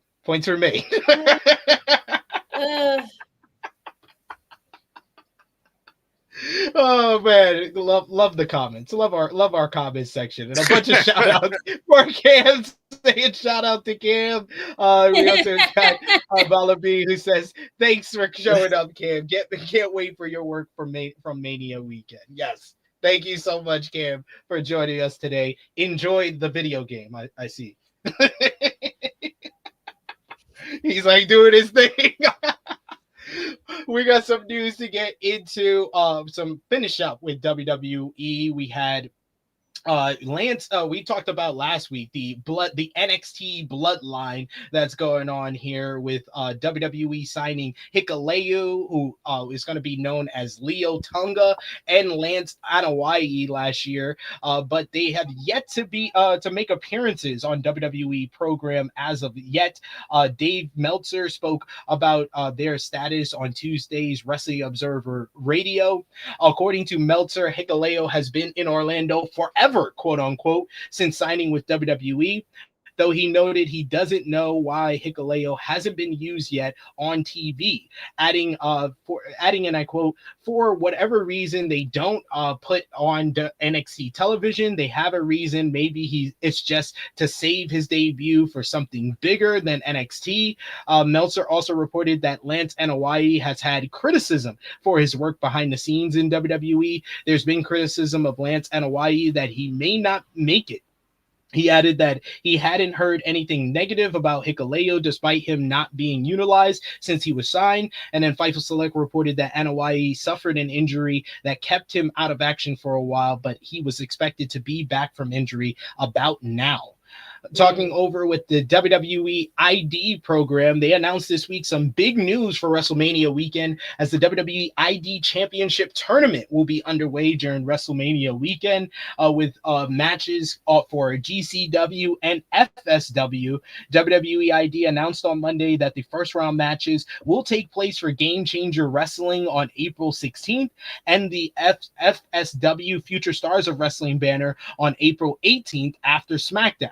Both shows will take place in Las Vegas, with the GCW WWE ID Championship Tournament event set to take part of the Collective. The full announcement reads: WWE ID Championship Tournament will start in Las Vegas during WrestleMania week, with 2 opening round events. At GCW, Wrestling presents the ID tournament as part of the Collective on April 16th, and FSW Vegas presents the ID tournament on April 18th after SmackDown. Already signed for both events are talent on WWE Evolve: Sean Legacy, Zeta Steele, Ice Williams, Jackson Drake, Swipe Right of Brad Baylor and Ricky Smokes, Zara Zakaria, and Cappuccino Jones, plus many more talents to be announced. And it was announced the first matchup of the WWE ID Women's Championship Tournament will see Kylie Ray going one-on-one with Zeta Steele. So that's the one to look forward to. And speaking of the WWE ID program, last week the Wrestling Observer newsletter gave some details about how the WWE ID program works with independent promotions, but GCW promoter Brett Lauderdale essentially denied the entire story. In this week's issue of Wrestling Observer, Dave Meltzer wrote that the previous story was incorrectly added to last week's and meant for this week. He also provided more details clarifying WWE ID's relationship with independent promotions. WWE ID wrestlers have no restrictions for which shows they can work on the independent scene, and can even work against AEW talent. Those matches can be booked by the promoter, but the WWE will not promote those appearances. Promoters can advertise the talent as WWE ID talent. WWE pays ID talent a stipend or salary that can be used to improve nutrition or help with travel for booking, training, and more. One promoter said that they had some ID talent offer to get themselves to shows, and there aren't any restrictions on independent promotions for match finishes or who the ID talent works with. WWE will not promote those matches, though. When WWE ID champions are set up, they will likely work independent events, and WWE would control the title matches and have rights for the footage. So kind of given the logistics behind that ID program, so people are in the know in regards to that. And speaking of the ID, those talents are featured on WWE Evolve. This week's WWE Evolve, the show featured Luca Crucifino defeating Javier Bernal in the main event. Post-match, Luca called out anyone from the back, and out came Keanu Carver and Harlem Lewis to tease a future 3-way matchup. And Gallus made their debut on Evolve, defeating Jordan Oasis and Sam Holloway. Yes, they're trying Gallus on what, a third brand? They tried them on NXT. They tried them on NXT UK. Now they're trying them on Evolve. Let it go. I mean, it pays to help out The Rock train for his in-ring returns, I guess. That's why they get so many opportunities. I mean, Sure. it's like going from Family Dollar to the mom and pop 99-cent store. So see if it works. Hey, we need those mom and pop stores. Not all of them, but some of them. Yeah. Some of them I agree. Some of them I agree. Not all of them. Not all of them. Some. Only some. All right, let's move on over to AEW AEW this week, AEW Dynamite. They were up in the ratings this week. They did 658,000 viewers on TBS. And I think that this show was much better than last week's show. This was a very good show this week that almost didn't happen from Omaha, Nebraska, because they had a blizzard.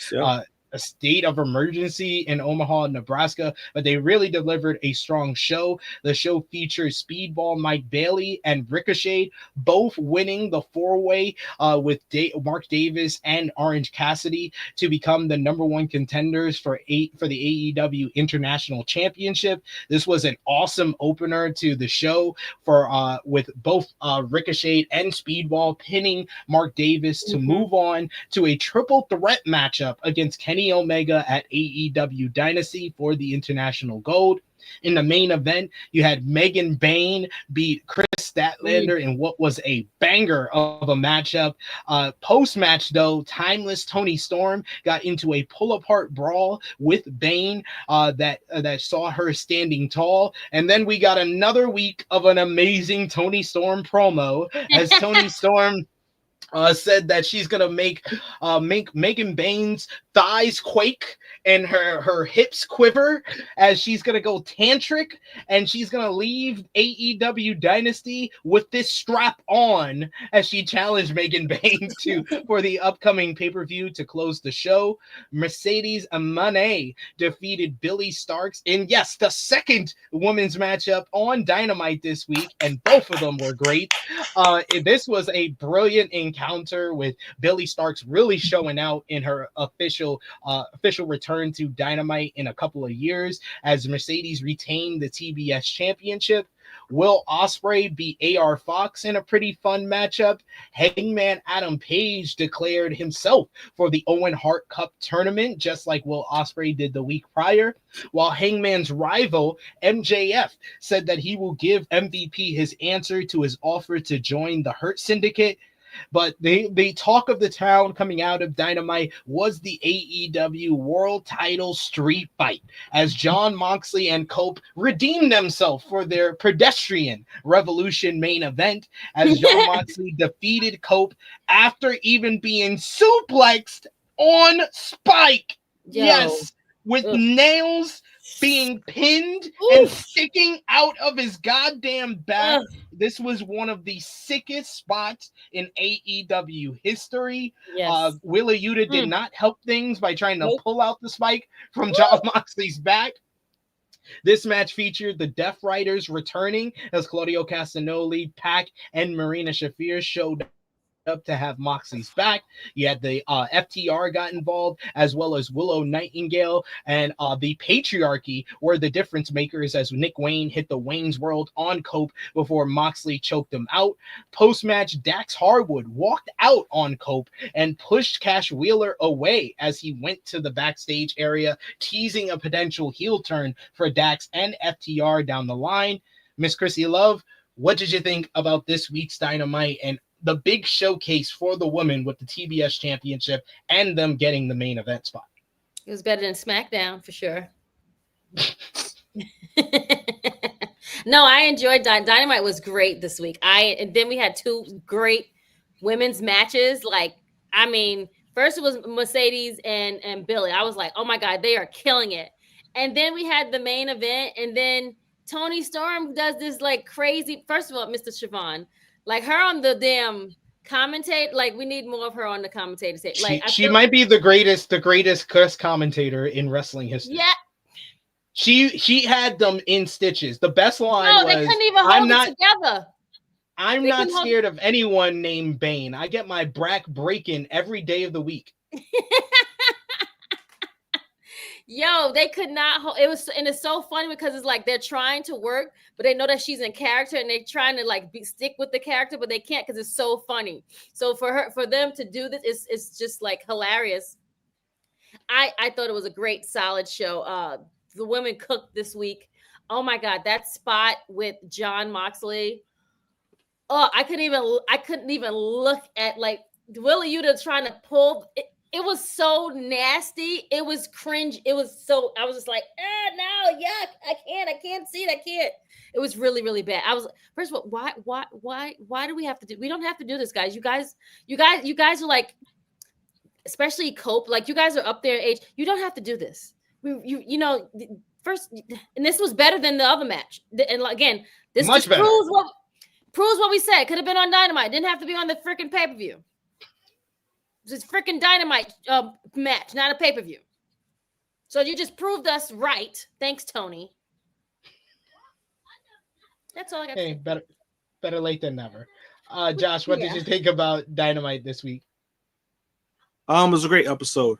Better than last week. Last week wasn't a bad episode. I think it was like entertaining, but it was that start that was kind of worried me. I was like, oh no, their bad streak was gonna end, but it didn't. And then this week was even better, especially like you said earlier. You almost didn't even have the show because Omaha was in a state of emergency, and they actually still filled up the building. So I think on both ends it's still impressive that they did the show. And the people still showed up. They didn't get no snowstorm was gonna stop them. But it was a great show. They showcased the women really good too. Mercedes and Billy Starr, they had a great match. Obviously Megan Bain and Staten Lander was the main event. That got 4 stars too. So it was a solid match. It was good. It was good. And it got 4 stars from the right star rater, me. I gave it 4 stars. So Tony's watching my notes. Yep. And then obviously, when it comes to the Moxley and Copeland thing, they did make up for the match. Which I was glad to see. And I'm in favor of it where it was at. It started at 9 o'clock. That's where it should have been.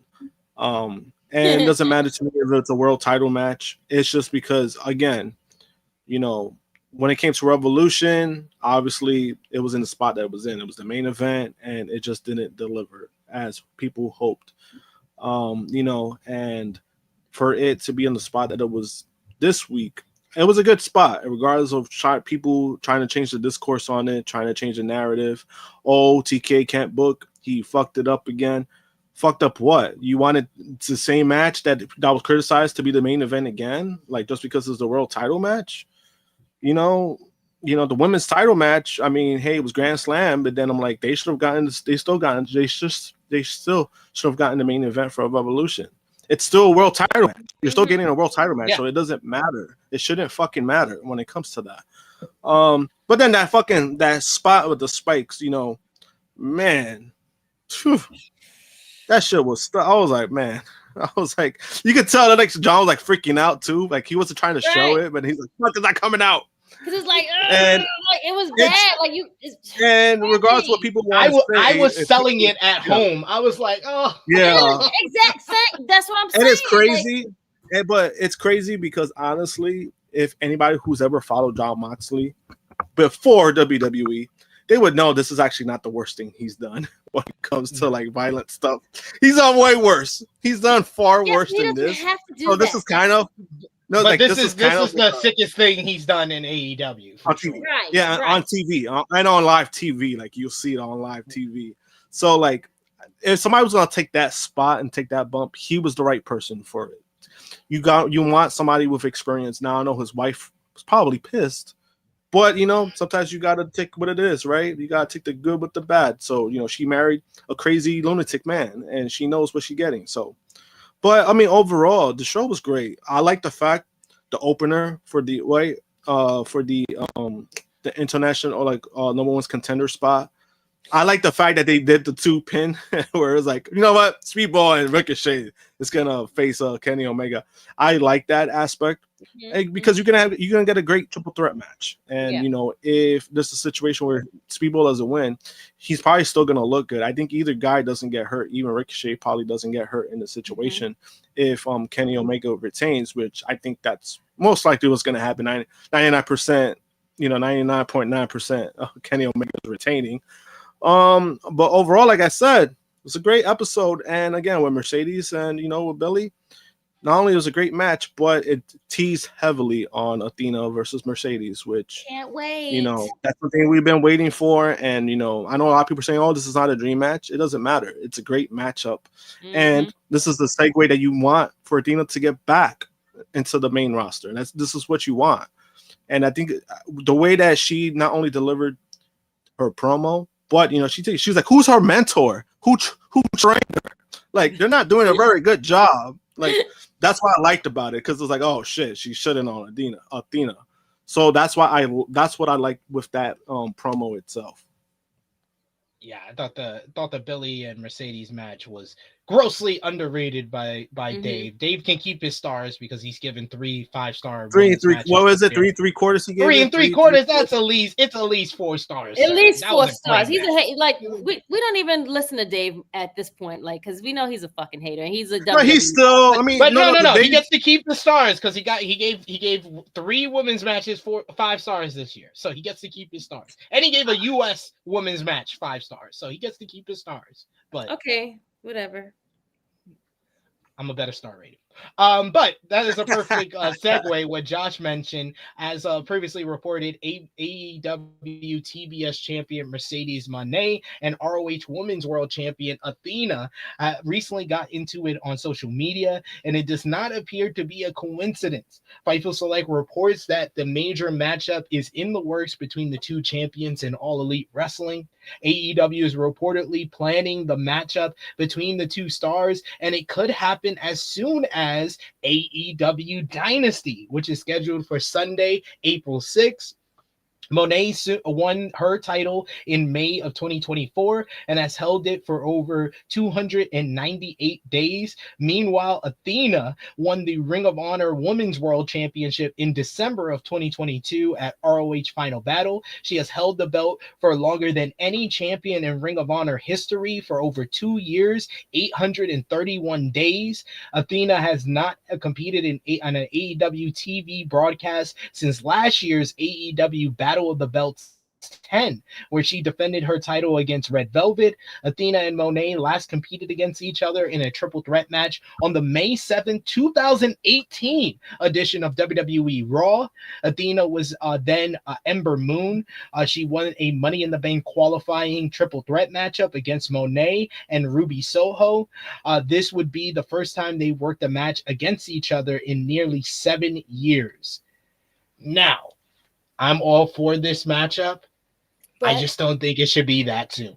It should not be that soon. And it deserves a bigger build-up. And the fact that Athena is from Texas, and this is the big matchup that you kind of teased at the All-In presser too. You should have a longer build-up to this, because by then Athena will be close to 1,000 days as Ring of Honor Women's World Champion. By then, I think Mercedes will be at least close or even passing the longest reign as TBS championship. I think the longer they hold it off, I think it becomes a bigger matchup, and I don't want to see like the proper build to this only be 2 weeks, because we only have two more episodes of Dynamite before Dynasty. So, Krssi, where do you think this matchup should go down, and how interested are you to see it? I think it needs more of a build. Like Billy and Mercedes just fought last week. It hasn't even been a full week yet. Like, give it some time to fester and marinate. Like, let's build up on it. Let's make this feud something good. Like, we need a good video package. Are we gonna just throw something together like for 2 weeks? Like, literally, like April 6th is in like 2 weeks. Yeah. It's 2 weeks from tomorrow, actually. Yeah, exactly 2 weeks. There's only 2 more episodes of Dynamite that you would be building this. I don't think they should do it now. I think they should wait. They could maybe do a teaser of them like interacting with each other, maybe, but I don't think they should have the match. Is it already set? Is that set in stone, or that's like no? Talk? This is just the report from Fightful. Yeah, no. Let's wait till All In. It's a bigger stage. It's going to be a bigger event. They were both at the press conference. It's going to mean something more. Josh, what do you think? It should be All In. You know, I know they're talking about Dynasty. Maybe you do like maybe they're gonna do a match and then maybe build off for there. But I'm fine with if they find a way to hold it off until All In. I think that's where the matchup should be. Obviously for the promotion of All In, Mercedes has been involved and Athena has been involved. I think it just makes sense on that level too. Like you keep showcasing, these two women the way that you've been showcasing them. They should have the matchup there. It's gonna be fun to it's gonna be fun to see. Again, it makes all the sense in the world, and this is the best way to get Athena back into the like I said, gets her back to the AEW roster. Now the question would be is like when it comes to the belts, are they gonna give Mercedes a belt so to continue her grand tour of collecting belts? So it's just a matter of what they do with that. But I think it should be All in my opinion. Yeah, what do you think about that? Because we got Mr. Bonda in the chat who says Athena got to drop the Ring of Honor Women's World Championship first. I totally disagree with that. This match needs to be for both the TBS title and the Ring of Honor Women's World Championship. That's how you make it even more. That's how you make it. And then this would finally make sense why Athena beat Billie Starkz back at Final Battle, because she had to hold on to the title for a bigger matchup with Mercedes, because it still doesn't make sense why she beat Billie at Final Battle. But if it's for her to put the title on the line against Mercedes and Mercedes potentially get a 5th title to become 5 belts, Monet, then it makes sense. What do you think if it is Mercedes who ends the almost going on 3-year run of Athena as Ring of Honor Women's World Champion, Krssi? That's going to be a huge thing. And then she's going to have all of these belts. Like she's just collecting all of these belts. Belts Monet. 5 belts. 5 belts. The belt collector, Mercedes Monet.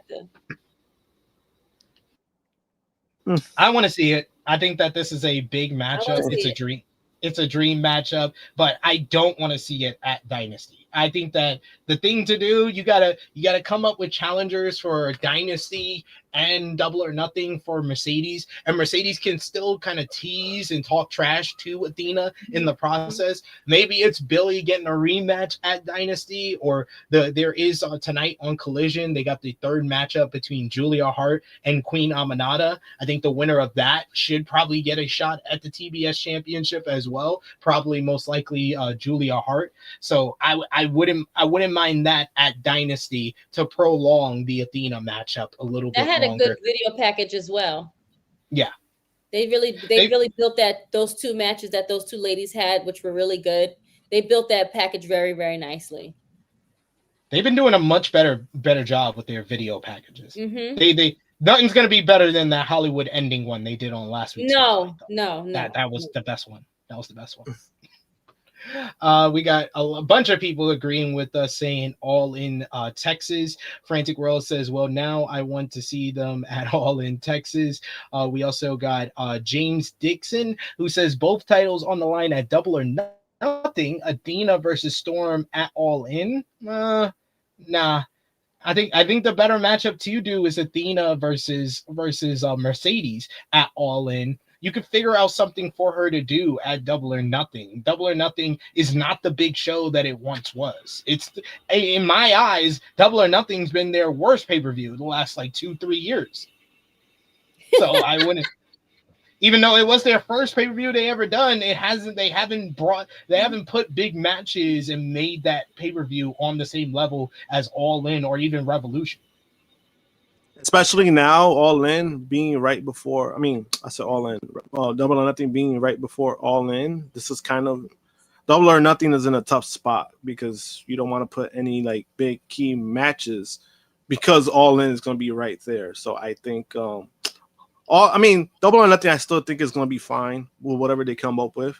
They could kind of do it All Out. You know how All Out, you have All In, hit the big matches, and then All Out, they follow up with matches we probably didn't see in All In, and certain things that they kind of just alluded to. If you do Double or Nothing like that, it'll still be a fine pay-per-view. I just don't think Mercedes and Athena should be Double or Nothing.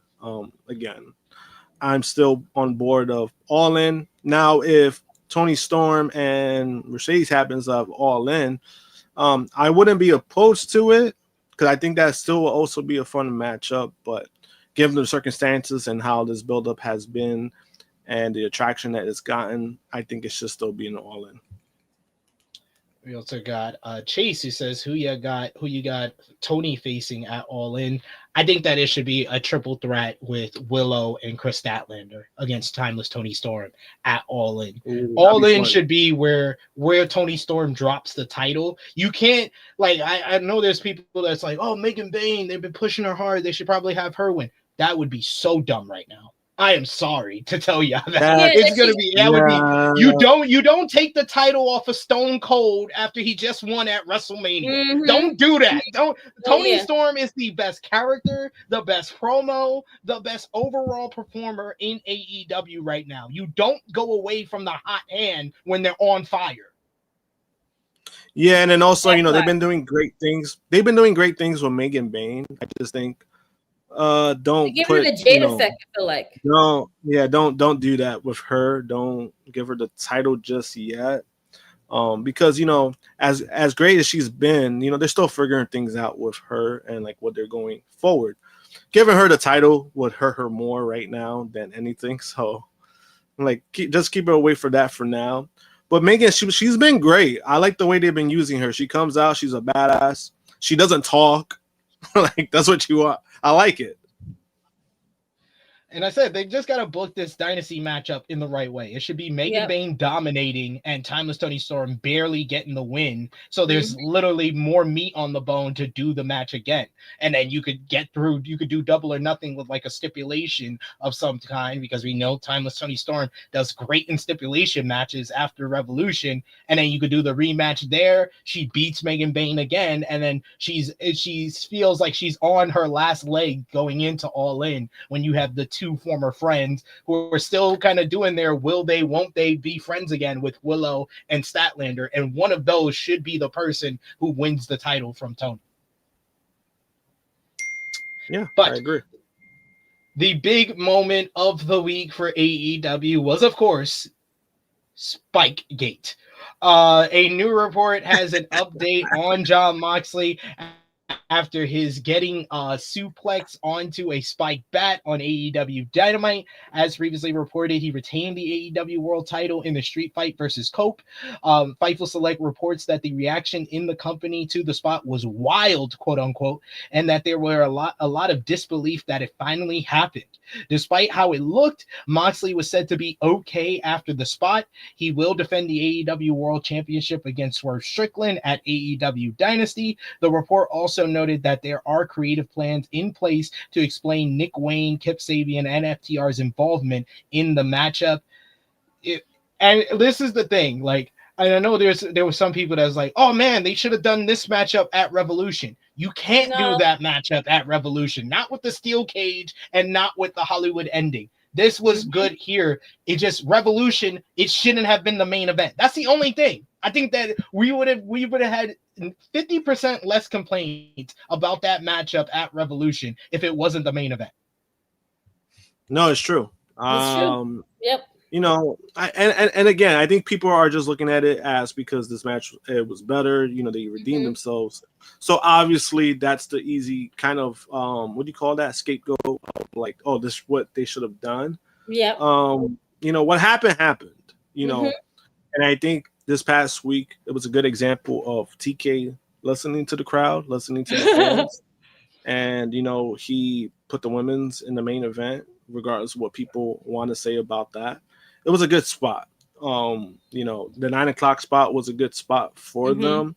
But you just got to, again, you got to give TK credit. If he goes back to this kind of thing where, hey, listen to the fans' reaction, and they're not for it, please get away from it. Because, for example, the Jeff Jarrett tour, you seen it got put on ice. Why? Because it was not getting a good reaction. It was not getting a good reaction and got put on ice. You know, and that's part of what he was listening to, what the feedback was. You know, it's unfortunate. It's unfortunate for Jeff Jarrett, but people just didn't want to see it.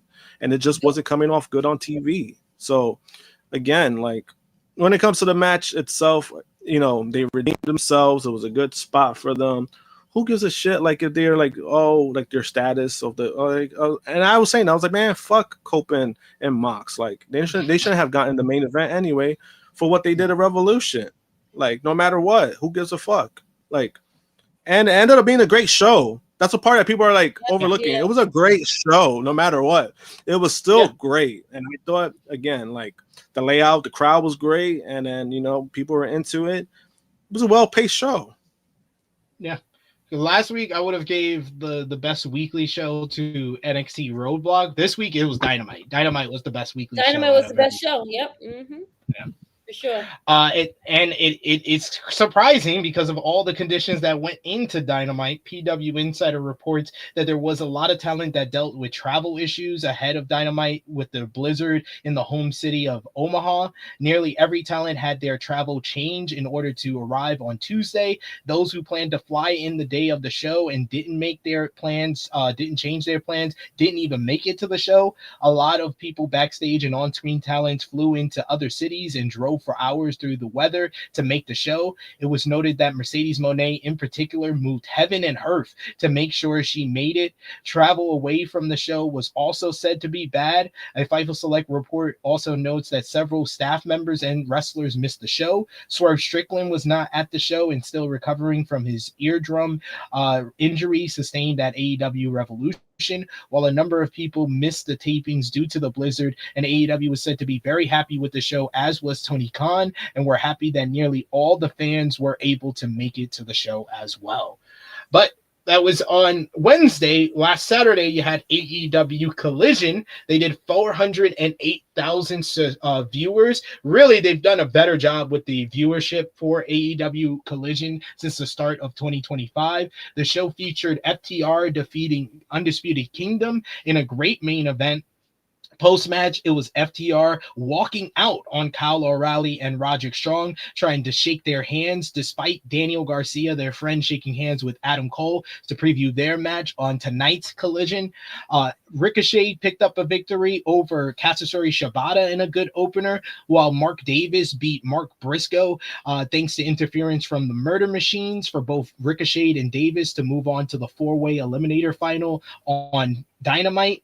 Megan Bayne beat Thunder Rosa to continue her push. Post-match, Timeless Tony Storm came out to brawl with Bayne, but Megan got the better of her and laid her out once again until Chris Statlander made the save. And Swerve Strickland came out to cut a promo about the Mox versus Cope street fight and facing the winner at AEW Dynasty until Jon Moxley showed up to attack his number one contender and stomped him right on his bad eardrum to add insult to injury. So good episode of Collision. Love that arena that they were in, but he needs to stop dressing like one of the sticky bandits. You know, it's funny. I was about to say that. I was like, yo, what the fuck was that? Look, you look like a dirty, like a dirty bank robber when he was like there. Like, yo, look at that. Like, that was like, that's very Nick Gage of him. He does look like sticky bandits. He looks like Joe Pesci. Yep. Yeah. Oh, I also wanted to add that promo segment with Swerve was actually the highest rated part, I did believe, on the show, from what I understand too. So good thing for Swerve, man. Swerve. I'm telling people, yo. Please just put the title on him. Please don't get too happy that Moxley had a good match. Please put the title on Swerve.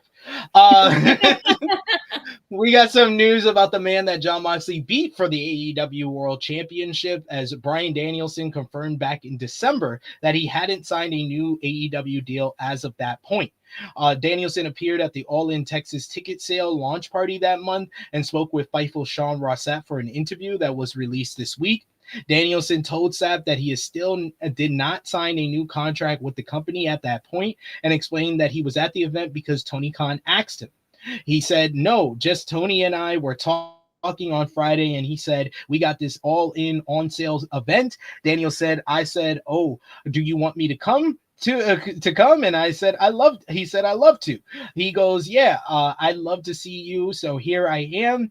No word on when Danielson will make a return to wrestling television. He previously said that he would be at All In Texas, but didn't know if he was going to be competing at the show. His last match was against Jon Moxley at AEW Wrestle Dream 2024 in October of last year.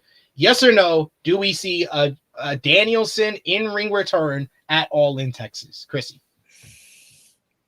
Are you saying you want yes or no? You want percentage? Okay, we'll do 0 to 100 that we see it. 58.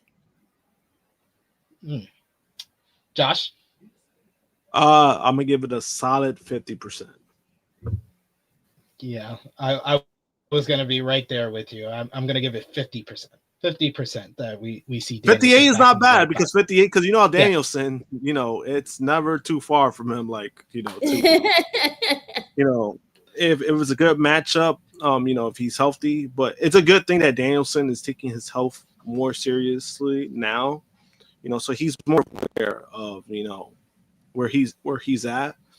But if he has a good, you know, if he has a match, that'll be fun to see. If you just see him, I think it'll be cool. But right now, I'm standing at 50%. That's fair. AEW has cited irreparable harm if their contracts with Ryan Nemeth become public as the reason why they want Nemeth's lawsuit against them moved to private arbitration. As noted, AEW and Tony Khan moved to have Nemeth's lawsuit moved to private arbitration. Nemeth filed a suit against them back in February 14th against Khan, CM Punk, and AEW. In addition to their argument, Nemeth's contract with AEW all contain arbitration clauses. WrestleNomics Brandon Thurston noted that AEW is moving to file Nemeth's contract under seal, arguing that their business will suffer irreparable harm of the contract terms become public and thus accessible to their competitors. The judge in the case has yet to rule on the motion as of yet. And in some good news for AEW, PW Insider provided an update on Eddie Kingston's injury recovery this week. The report reads that the expectation is that Eddie Kingston will be cleared to return to the ring this summer. When the PW Insider reached out to Kingston for an update on his recent stomach issues, he said, I fucked it up from stress and got meds for it. It is getting better and better every day. You can quote me here. I was stressed out about dumb shit I can't control. So I fucked up my stomach being an asshole, and I'm trying to get better, and I will get better. As of late, I have been up and down and up and down. It was a normal day for me. I just don't have certain things that I used to get my aggression out. This has been the longest I have been from my lady pro wrestling. This is as honest as I can be, Mike. Love Eddie Kingston. He's so New York. So New York. Love him for it. Love him for it. And then finally from the Converse. Yeah, he's got to. He's from Yonkers. Yonkers. And finally, from the Converse, ROH TV on Honor Club, the show featured Commander beating Dark Panther in a decent main event to retain the Ring of Honor World Television Championship. Mystico, Fiego, and Neon defeated Hechicero, Rudigo, and Volador Jr. in a pretty fun opener. Top Flight picked up a victory over QT Marshall and Aaron Solo. You also had AR Fox versus Kevin Knight, went to a 10-minute time limit draw in a rock-solid bout that was supposed to determine the number one contender for the Ring of Honor World Television Championship. But this week, we think about Ring of Honor because we had one of the OG greats of Ring of Honor fame finish up his career as the wrestling world said goodbye to a bona fide Ring of Honor and New York City legend, as Homicide had the final match of his career this past Thursday, when he teamed with Bull James to face Mike Santana and Alpha Jr. Ahead of the retirement matchup, Homicide revealed on Facebook that the reason he is retiring is because he was being diagnosed with a cyst in his brain. He also says that his speech and vision is bad, but Homicide is legitimately the number one reason I went to my first indie event back at Ring of Honor, Final Battle 2006, and that pop that he got for winning the Ring of Honor World Championship is one of the loudest that I've ever been live for. Homicide, man, he had so many great rivalries. Eddie Kingston talked about it on social media this week, from his rivalries with Colt Cabana, rivalry with Bryan Danielson, his rivalry with Samoa Joe, Steve Corino. The list goes on and on. I just want to say thank you so much for Homicide for all the memories from Ring of Honor, the New York City Indies, TNA with LAX, and all the great stuff he did over there. He is truly a living legend, and definitely, I love the fact that he went out on his own terms after being diagnosed with that's serious, with a cyst in his brain. Josh, I know you're one of a longtime fan of Homicide. Any thoughts you want to give him? You know, I'm just like you said. You know, I'm glad that he's leaving on his own terms. His last match was actually not far from where I live at. It's actually on the same train line. So, you know, he got to finish in Brooklyn. You know, where he was born and raised. So, you know, great way to go out on his, like you said, like on his terms. You know, he was one of those guys where he kind of reminds me of like, you know, Amazing Red, as in guys who are great. Like, we know how great he is. You know, he just never, he never went to WWE. Those kind of guys, but he didn't need to, because, you know, his impact alone, his impact in wrestling speaks for itself. You know, like, you know, when Eddie Kingston was talking about it, all that shit is legit. You know, and there's a lot of guys, a lot of people don't know. He inspired a lot of wrestlers, especially wrestlers that come out of New York. You know, like LAX, you know, he inspired those guys like Santana, Ortiz, like, you know, those guys, he really, you know, really worked with them, even in his time with Impact, you know. But even outside of that, you know, he really mentored those kind of guys within New York. You know, he always, you know, emphasized that. And, you know, I'm glad he's going on his own terms. You know, health comes first, and at least know that he knows what's wrong. And, you know, you never want to take the risk, you know, something that you don't have to do. And I think at this point of his career, he doesn't have to prove anything. I think he's proven enough that he doesn't need to like keep going through the grind. And as long as he's appreciated, you know, I would love for him to, like, you know, still be part of wrestling. Like, if it's a coach or whatever the case may be, mentoring other guys. I think he's great for the industry. Yeah, if they do another Ring of Honor Hall of Fame class, he has to be like the number one person that they induct into the ROH Hall of Fame, because, like I said, he was really one of those like Mount Rushmore of like the early 2000s into mid 2000s of the indie boom that happened. It's him, it's CM Punk, it's Samoa Joe, and Bryan Danielson with like Christopher Daniels, those guys right there with them. But yeah, Homicide deserves all the love. So thank you so much, Homicide, for everything that you've accomplished in your career. But we're going to finish things off with some New Japan and then finally some TNA. New Japan Pro Wrestling over in Japan, they finished up the New Japan Cup tournament this week. Night 7, you had David Finlay defeating Zack Sabre Jr. in an excellent matchup to advance to the NJCup final. Then you had night 8 with Shota Umino beating Shingo Takagi in an okay main event to advance to the New Japan Cup final himself.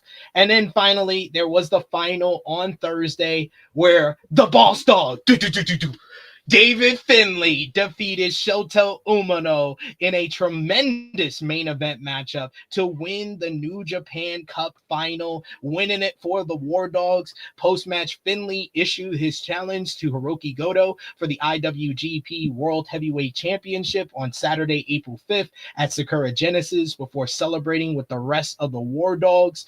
Hiroshi Tanahashi beat Satoshi Kojima in a solid matchup, while El Phantasmo beat TJP in a fun opener to retain the NJPW World Television Championship.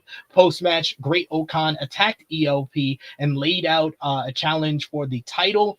But we were all right. David Finlay, the boss dog, New Japan Cup winner. Krssi Luv, you followed the path and you were right with me. Thank you. Yay! And they have announced the lineup for Sakura Genesis coming up on April 5th. We'll get quick fire predictions because we probably won't be able to do it next week. So we'll give our predictions now for the main matches on the show. Kickoff match, you're going to see Morishima versus Nagai, the two young lions going at it. Then on the main show, you got Yuya Uemura going one-on-one with Sonata. We'll have Hiroshi Tanahashi going one-on-one with Shota Umino. So we'll see if this is the Shota Umino heel turn that I've been calling for months. For the World Television Championship, El Phantasmo will defend against the Great Okan. Krssi Luv, who you got here? EOP or Okan? EOP. Josh? Champion retains. Great Okan. Yeah, I'll go with EOP to retain. Great Okan has not been the best in the past couple of months, I will say. Never Openweight 6-man tag team championships. As the battle for Bullet Club continues, the House of Torture will defend against the Bullet Club War Dogs, Gabe Kidd, Drilla Maloney, and Taiji Ishimori. Give me the War Dogs for the win here. Josh? Oh, War Dogs. Krssi? War Dogs. Then we got, this one should be great. Konosuke Takeshita defends the Never Openweight Championship against TMDK's Roye Uyawa. I got Takeshita to retain. Krssi? Takeshita.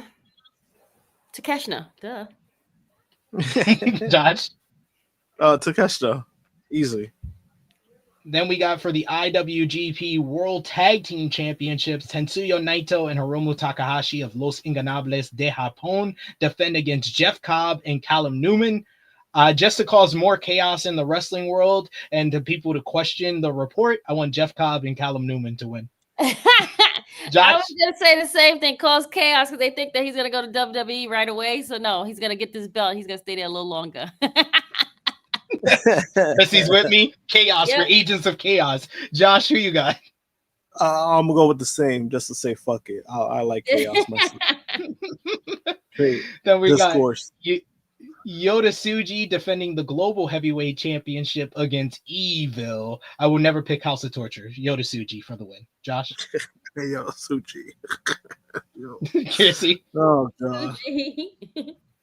And then finally, it's the big one. The New Japan Cup winner, David Finlay, challenges Hiroki Goto for the IWGP World Heavyweight Championship. I've loved Goto as the champion. I think he's done a stellar job.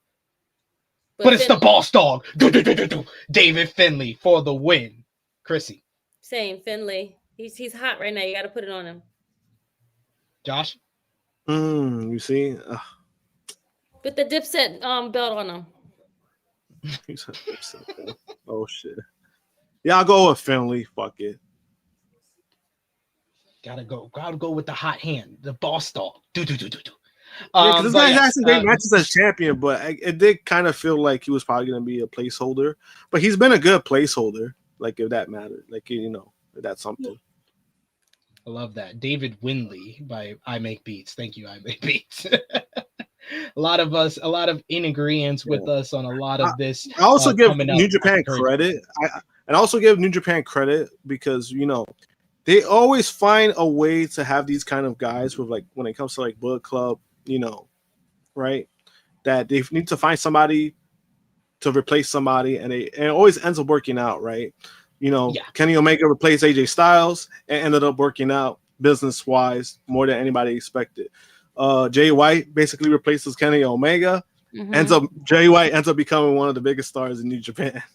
And then now we're kind of seeing it with David Finlay where, he's been on this good run, but there's been a lot of shit that he's proven himself. And now you're kind of starting to see that. I said it yesterday on our review of the New Japan Cup. Check it out with me, Sanal, and J News. I said that I loved Jay White as the leader of the Bullet Club and a main event star.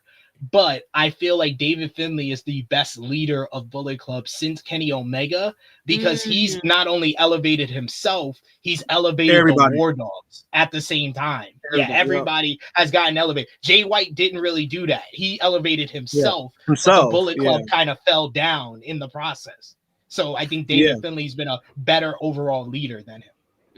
Yeah, and then also, by the time David took over, they did lose a lot of people because some went to WWE, but it ended up working out. Like you said, ended up elevating everybody else in that group, and that's what they kind of need, right? Because everybody, they always try to talk, and I've seen it. They like, oh, whatever happened to Bullet Club, Bullet Club took off mainstream the way it did because of the members involved, right?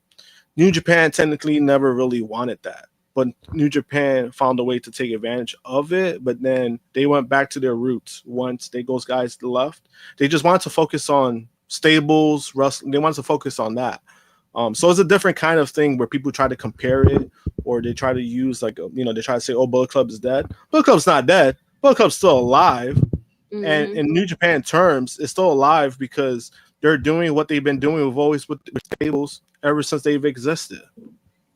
Yeah, and they've helped it out a lot during the New Japan Cup tour by separating House of Torture from the War Dogs. Thank you, New Japan. That needed to be done years ago. But finally, for what we missed, TNA Impact this week, the show featured Orion and Nick Nemeth explaining their actions from Sacrifice, with Nick saying that he made TNA hotter again than it's ever been, and the Hardys returned to take credit for themselves, so he and his brother would prove they are the best brother tag team of all time. This brought out Leon Slater to call out Nemeth for no longer being the show stealer, because he is now. This led to a short brawl with Nick Nemeth laying out Slater with his super kick. Masha Slamovich kicked off the broadcast only for Tessa Blanchard to come out to interrupt, saying that she's coming for the TNA Knockouts World Championship. But then NXT's JC Jane attacked Masha from behind, leading to Santino Marella making a match between Slamovich and Jane for next week's show. Joe Hendry and Elijah defeated the System in the main event, while Ash and Heather by Elegance had a TNA Knockouts Tag Team Championship celebration, with Metaphors, Lash Legend, and Jakara Jackson interrupting.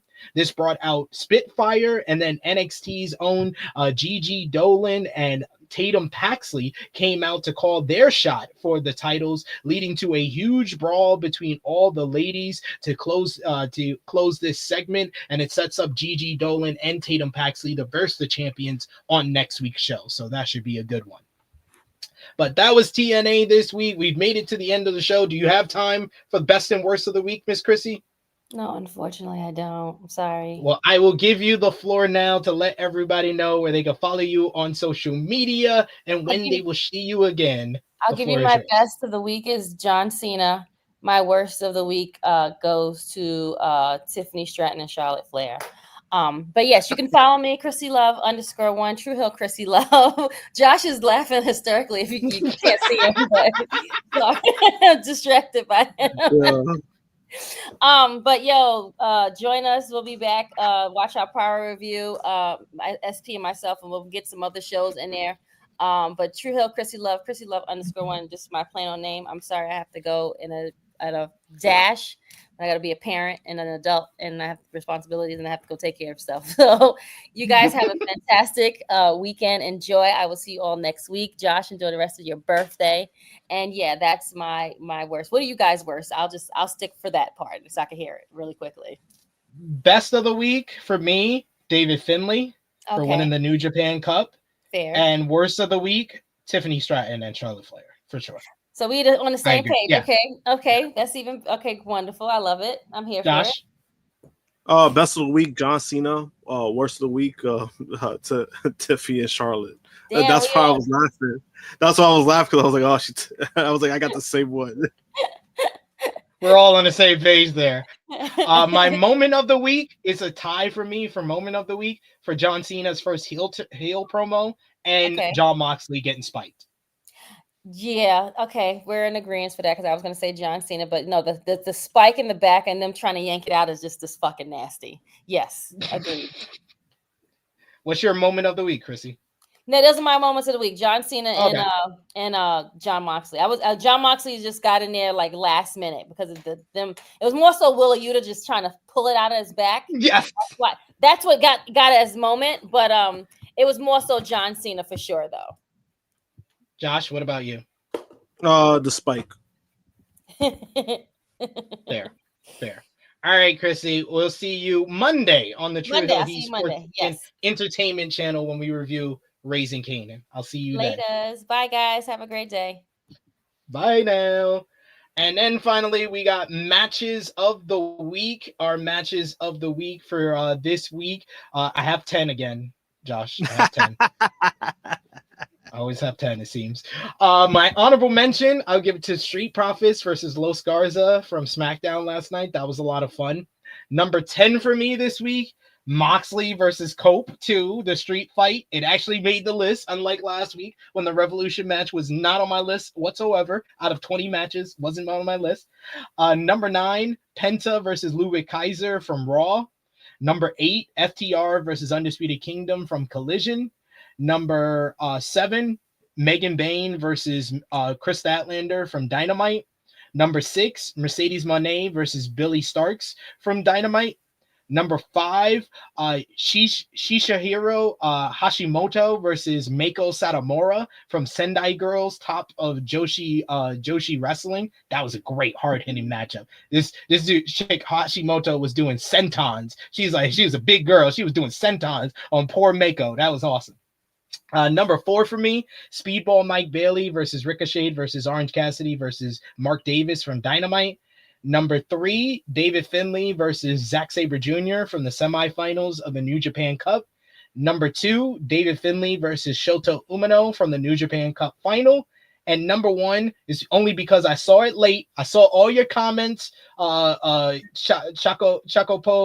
Sage, and all the comments in last week's show. So I made sure I watched it after last week's show. Number 1 this week for me, Saray versus Shuri from Sarayism from last Monday. I watched it after last week's show because I saw so many comments saying for me to watch it. It's number 1 for me this week. Saray and Shuri had an incredible matchup. I give it 4 3/4 stars, not the full 5 stars. Sorry, I'm like Dave Meltzer. I didn't give it 5 stars. Sorry, guys. But that was an awesome match. So it's number 1 this week. Back-to-back weeks, first time, women's matches at my number 1 spot for matches of the week.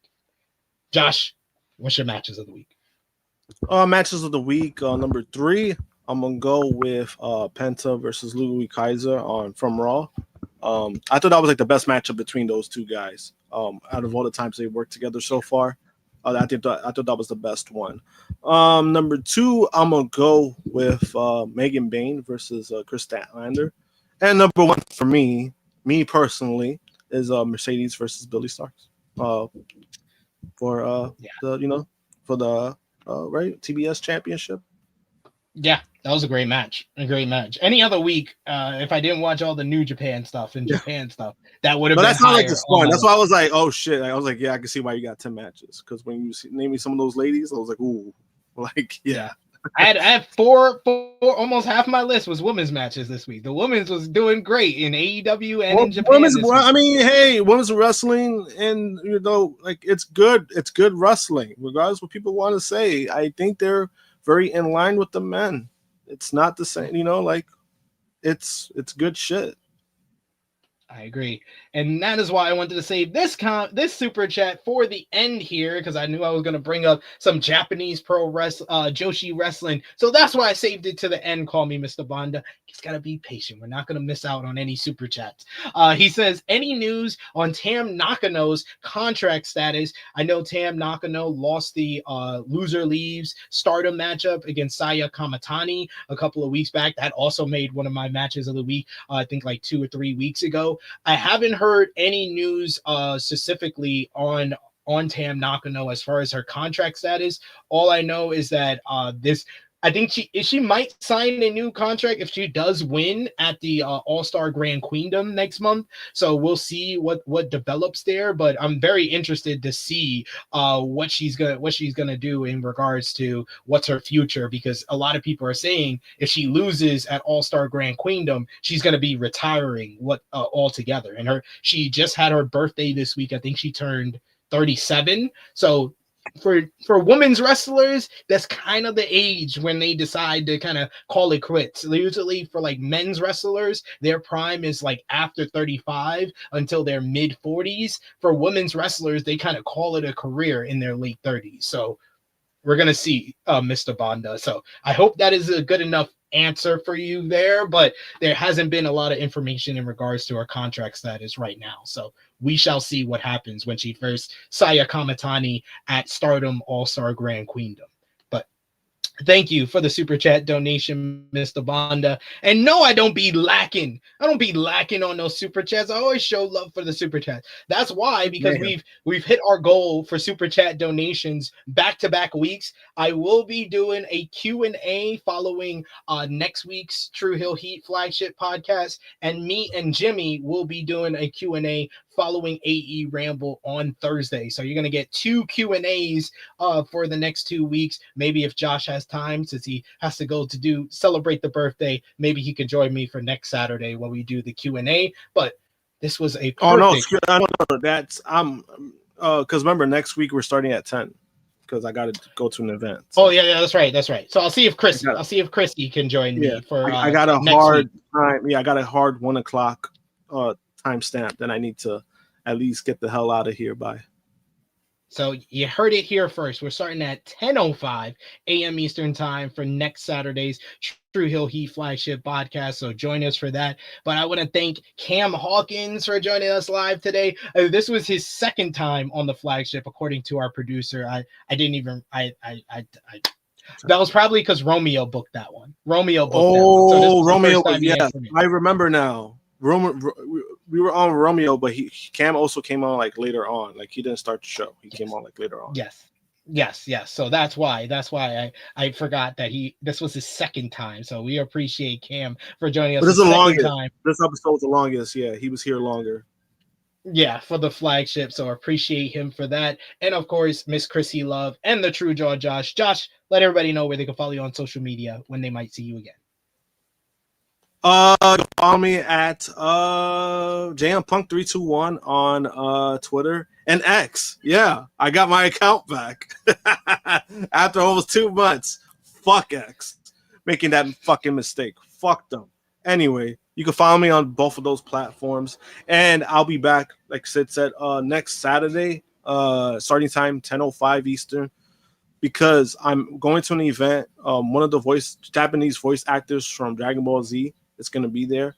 My first time meeting a Japanese voice actor too. So that's why I'm like, I already paid for it. So it was like, it's an event I got to go to. And my boy gave me a heads up. He's like that. He's very strict. So when they have like a certain time, he has to be out of there.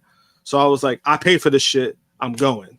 But I'll be on for the start next Saturday.